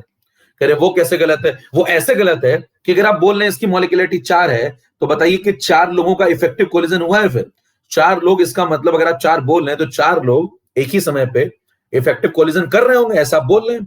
तो क्या ऐसा पॉसिबल है टेक्निकली? आपको मैंने अभी पहले बताया 3 से ज्यादा लोगों का एक समय पे एक जगह इफेक्टिव कोलिजन करने का चांस नेग्लिजिबल होता है, बराबर। तो बताइए मेरे को 4 लोग एक साथ तो कोलिजन कर नहीं सकते। और ऐसे भी आप समझा सकते हैं कि देखो मेरे को बताना, जिस समय ये पार्टिसिपेट कर रहा होगा, ये कोलिजन कर रहा होगा एक इसका मॉलिक्यूल, उस समय बताना क्या इसका O और O का मॉलिक्यूल पार्टिसिपेट कर रहा होगा? वो भी टकरा रहा होगा इन दोनों से। ये इस एक मॉलिक्यूल से क्या ये दोनों एक एक मॉलिक्यूल टकरा रहे होंगे? नहीं, क्योंकि ये तो बना ही नहीं होगा ना अभी। देखो पहले टूटेगा, फिर ये बनेगा। जब बनेगा तो ये दोनों फिर जाके टकरा सकते हैं, लेकिन अभी तो ये बने ही नहीं है ना, ये बना ही नहीं है। तो जब ये टूट रहा होगा, तो ये दोनों जब मार्केट में नहीं है, तो ये टकराएंगे कहां उससे? और बताइए जब ये टूट रहा होगा तो ये दोनों भी मार्केट में आए ही नहीं है, तो फिर टकराएंगे कहां से? और ये दोनों जब टकरा रहे होंगे आपस में, तो ये तो निकल लिया होगा ना तब तक। तो क्या चारों के एक जगह पे टकराने का कोई लॉजिक बन रहा है क्या? नहीं। तो बताइए ये 4 भी, और वैसे भी 4 लोगों का इफेक्टिव कोलिजन साइमल्टेनियसली हो ही नहीं पाता है। चांसेस ही नहीं है, प्रोबेबिलिटी नहीं है, वैसे भी गलत ऐसे भी गलत। तो बताओ 4 भी गलत और 2 भी गलत, क्या बात समझ पा रहे हैं? तो दोनों को हटाओ यहां से। अब सवाल उठता है अब क्या, कह रहे फिर एक दे दो कह रहे 4 नहीं 2 नहीं, फिर एक टिक करके आ जाओ। तो भैया आंसर होता है मीनिंगलेस। कॉम्प्लेक्स रिएक्शन की मॉलिक्यूलरिटी का आंसर होता है मीनिंगलेस। मीनिंगलेस, इसका कोई डेफिनेट लॉजिकल जवाब दे ही नहीं सकते आप। क्यों नहीं दे सकते? क्यों नहीं दे सकते? ध्यान दीजिए, कॉम्प्लेक्स रिएक्शन जो होती है वो स्टेप बाय स्टेप चलती है, स्टेप बाय स्टेप। पहले एक स्टेप होगा, पहले H2O2 का मॉलिक्यूल टूटेगा, ये बनेंगे, फिर एक और H2O2 का मॉलिक्यूल टूटेगा, ये बनेंगे, फिर जब ये बन जाएंगे तो फिर इसका O और इसका O आपस में टकराएंगे और O2 बनाएंगे। स्टेप बाय स्टेप चल रही रिएक्शन। तो बताइए, अगर मेरे से आप पूछिए कि फर्स्ट स्टेप चल रहा है, अभी मेरे से कोई बता दे कि भैया इस समय फर्स्ट स्टेप चल रहा है, पहला चल रहा है, तो मैं उसको बता दूंगा पहला चल रहा है तो मॉलिक्यूलरिटी 1 है। लो, वो मेरे को बता दे दूसरा स्टेप चल रहा है, मैं कहूंगा मॉलिक्यूलरिटी 1 है। वो मेरे को बता दे कि तीसरा चल रहा है इस समय, तो इस समय मॉलिक्यूलरिटी 2 है। लेकिन अगर आप मेरे से पूछेंगे कि पूरी रिएक्शन में ओवरऑल कौन किससे टकराया, ओवरऑल क्या मॉलिक्यूलरिटी है, ओवरऑल क्या मॉलिक्यूलरिटी, तो मैं क्या कहूंगा भैया, ओवरऑल कौन किससे टकराया ये तो आप जज ही नहीं कर सकते, क्योंकि जिस समय ये स्टेप हो रहा होगा उस समय तो आप बता सकते हो कि 1 मॉलिक्यूलरिटी है, जिस समय ये स्टेप चल रहा होगा उस समय तो बता सकते हो आप 1 मॉलिक्यूलरिटी है, जिस समय ये चल रहा होगा उस समय तो आप बता सकते हो कि 2 मॉलिक्यूलरिटी है। यानी कि इंडिविजुअल स्टेप की तो बता सकते हो, लेकिन ओवरऑल ओवरऑल नेट में कौन किससे टकराया ओवरऑल, उसका कोई एक जवाब देना पॉसिबल नहीं है, क्योंकि स्टेप अलग अलग है और वो टाइम के हिसाब से चलते हैं। पहला स्टेप हो गया, फिर अब दूसरा चल रहा है, पहला खत्म हो गया, अब दूसरा खत्म हो गया, अब तीसरा चल रहा है। तो भैया आप समय के साथ स्टेप बाय स्टेप तो बता सकते हो, लेकिन आप नेट बताओ कि कौन किससे टकराया, तो उसका कोई एक जवाब देना पॉसिबल नहीं है। हाँ, समय के अकॉर्डिंग जो स्टेप चल रहा था उस समय पे उस स्टेप के अकॉर्डिंग आंसर देना पॉसिबल है। क्या समझ पा रहे हैं? तो बताइए क्या बोलेंगे आप? किसी इंडिविजुअल स्टेप की मॉलिक्यूलरिटी तो बताई जा सकती है, लेकिन ओवरऑल का कोई एक जवाब देना टेक्निकली पॉसिबल नहीं है। तो बताइए मॉलिक्यूलरिटी अगर आपसे पूछता है ओवरऑल बताओ कॉम्प्लेक्स रिएक्शन की, तो क्या बताएंगे? मीनिंगलेस। कितनों को बात समझ में आ गई? कितनों को बात समझ में आ गई? मैं एक लाइन लिख देता हूं, ध्यान सुनिएगा, 2 लाइनें बल्कि लिख देता हूं। पहली लाइन सुनिएगा ध्यान से, अभी तक जो आपने पढ़ा उसका मतलब मॉलिक्यूलरिटी ऑफ कॉम्प्लेक्स रिएक्शन। अगर आपसे कोई पूछता है कि मेरे को ओवरऑल मॉलिक्यूलरिटी बता दो कॉम्प्लेक्स रिएक्शन की, तो मैं क्या कहूंगा? मीनिंगलेस। इसका एक डेफिनेट जवाब देना पॉसिबल नहीं है, क्योंकि हर स्टेप में अलग अलग मामला चल रहा है और ओवरऑल क्या होगा ये नहीं बता सकते आप, कौन किससे टकराया। दूसरा point, we can answer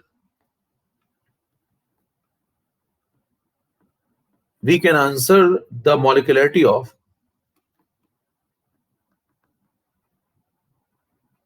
elementary steps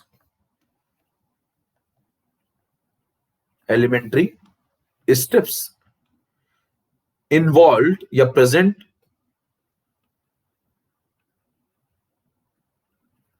in the mechanism of complex reaction,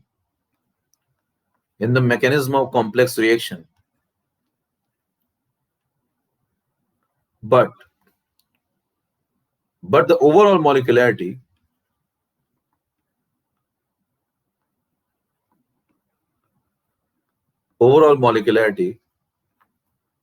of complex reaction is meaningless.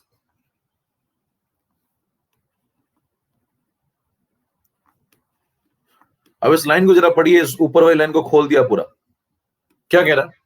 कह रहा है कि मैं आंसर दे सकता हूं मॉलिक्यूलरिटी का, एलिमेंट्री स्टेप्स का, जो कि इन्वॉल्व है किसके अंदर? मैकेनिज्म के अंदर, लेकिन ओवरऑल आंसर मॉलिक्यूलरिटी का कॉम्प्लेक्स के लिए देना मीनिंगलेस जवाब है। समझ में आ रही बात?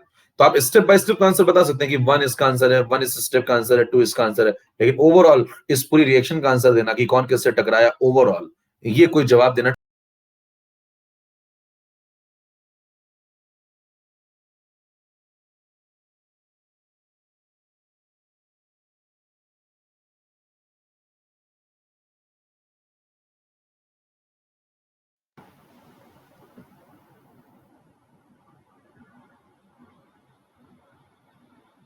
ठीक है। तो ये अभी आपने अपने कितनी बातें पढ़ ली, आप कितनी बातें पढ़ ली आपने? एक तो एलिमेंट्री पढ़ लिया, एलिमेंट्री में क्या आंसर है बताओ। अच्छा, पूरी बात को मिला दो, सारी बात को मिला दो। देखो एलिमेंट्री में आपने क्या बोला, मॉलिक्यूलरिटी 1 2 3 होती है, कॉम्प्लेक्स में आपने क्या पढ़ लिया? कॉम्प्लेक्स में क्या पढ़ लिया? आंसर मीनिंगलेस होता है। तो बताइए मॉलिक्युलरिटी के आप कितने जवाब दे सकते हैं मार्केट में? कितने जवाब दे सकते हैं मॉलिक्युलरिटी के?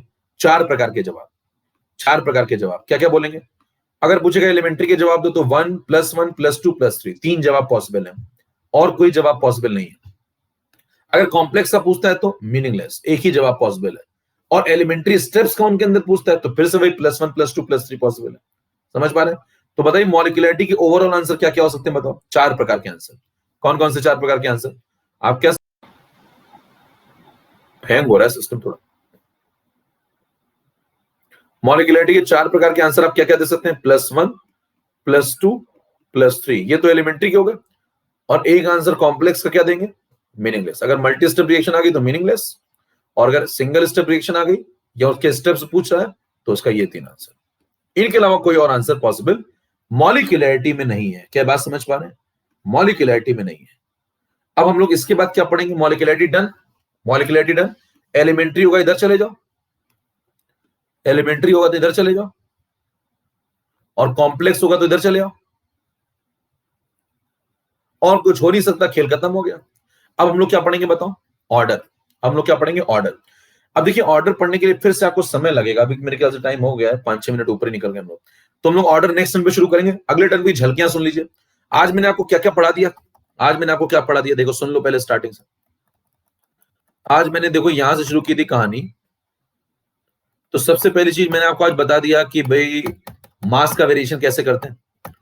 ये वेरिएशन आपको समझ में आ गया, मास वाला, ये डन है एक पॉइंट। दूसरा आपने प्रेशर वाला वेरिएशन ये समझ लिया और इसका भी जुगाड़ समझ लिया। तीसरा आपने उसके बाद देखो ये वाले सवाल समझ लिए जिसमें ये 1 रेशियो से आपको कुछ ऐसे आंसर पूछे जाए, नॉट करेक्ट करेक्ट, ये भी समझ लिए। ये देखो मास वाला क्वेश्चन कर लिया और इसका भी जुगाड़ बता दिया। फिर देखो इस प्रकार के सवाल गलत कौन सही कौन ये सब कर लिए। उसके बाद आपने ये तीनों वेरिएशन कवर हो चुके हैं आपके आज। फिर आपने मॉलिक्युलरिटी पढ़ना शुरू किया, एलिमेंट्री कॉम्प्लेक्स दोनों की पढ़ ली, एलिमेंट्री की पढ़ ली, ये सब लॉजिक समझ लिए, ये सब समझ लिए। मॉलिक्युलरिटी पॉजिटिव इंटीजर होती है, लेस देन और इक्वल टू 3 क्यों होती है, फिर ये फाइनल आंसर आ गया। कॉम्प्लेक्स में आपने ये पढ़ लिया कि ओवरऑल मीनिंगलेस आंसर होता है, और 1 2 3 या 1 1 1 2 जो भी होगा वो एलिमेंट्री के लिए आप बता सकते हो। तो ये बात हो गई। ये बात बताने के बाद फिर मैंने आपको कहा समराइज कर दो, अगर एलिमेंट्री है तो इधर चले जाओ, कॉम्प्लेक्स है तो इधर आ जाओ। यही 2 कंसेप्ट हो सकते हैं मॉलिक्युलरिटी के लिए। कहानी खत्म है। अगले टर्न की झलकियां सुन लीजिए। अगले टर्न में मैं आपको बताऊंगा लॉ ऑफ मास एक्शन और रेट लॉ में क्या अंतर होता है। फिर मैं आपको बताऊंगा इन दोनों में ऑर्डर कहां से निकलती है। फिर मैं आपको बताऊंगा ऑर्डर क्या होती है, ऑर्डर के कैलकुलेशन कैसे होते हैं, ऑर्डर के न्यूमेरिकल कैसे आते हैं, और टेबल वाले जो क्वेश्चन आते हैं न्यूमेरिकल जिसमें ऑर्डर सॉल्व करनी होती है उसके कितने वेरिएशन पॉसिबल है, और वो सारे वेरिएशन हम लोग कवर करेंगे। नेक्स्ट टर्न पे ऑर्डर के बहुत सारे सवाल है ना, उनके कैलकुलेशन के बहुत सारे सवाल, ऑर्डर आती कहां से, रेट लॉ क्या होता है, लॉ ऑफ मास एक्शन क्या होता है, दोनों में अंतर क्या है, ये सब कुछ खत्म हो जाएगा। और ऑर्डर के बहुत सारे टेबल वाले सारे सवाल हम लोग लगा लेंगे नेक्स्ट टर्न पे। ठीक है, तो नेक्स्ट टर्न पे आइए, टेबल वाले सारे सवाल, फिर टाइम बचेगा तो और आगे बढ़ेंगे और जीरो ऑर्डर की तरफ पढ़ेंगे। तो ये खेल खत्म है आज का। अगर आपको सेशन जबरदस्त लगा तो आप पिछले 2 सेशन भी जरूर करिए, और तीसरा सेशन कंटिन्यूटी में बने रहिए। बिल्कुल मैंने पहले भी कहा था आपको कंसिस्टेंसी बनाए रखिए, परसिस्टेंसी बनाए रखिए, वो मत छोड़िएगा बीच में कभी भी। और अगर अभी तक आपने प्रोफाइल फॉलो नहीं किया तुरंत फॉलो करिए इसको, और इसको फॉलो करने के बाद आपको सारे अपडेट्स मिलते रहेंगे। और मैंने आपको जो बातें बोली, क्या क्या 3 बातें आपको करनी है। एक तो लेक्चर डन होना चाहिए आपका, एक आपके नोट्स रेडी होने चाहिए, और एक आप उसको रिवाइज करें। डीएनआर 3 स्ट्रेटजी बना के चलिए, डन करिए लेक्चर, नोट्स रिवाइज करिए और उसकी नोट्स बनाइए, उसके रिवीजन करिए। नोट्स बनाने के लिए मैंने आज का जो पीडीएफ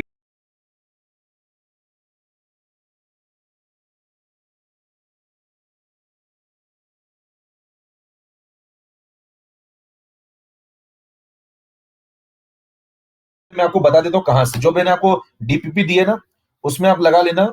अभी केवल आप 1 से 7 तक ही लगाना, ज्यादा मत लगाना। अभी एक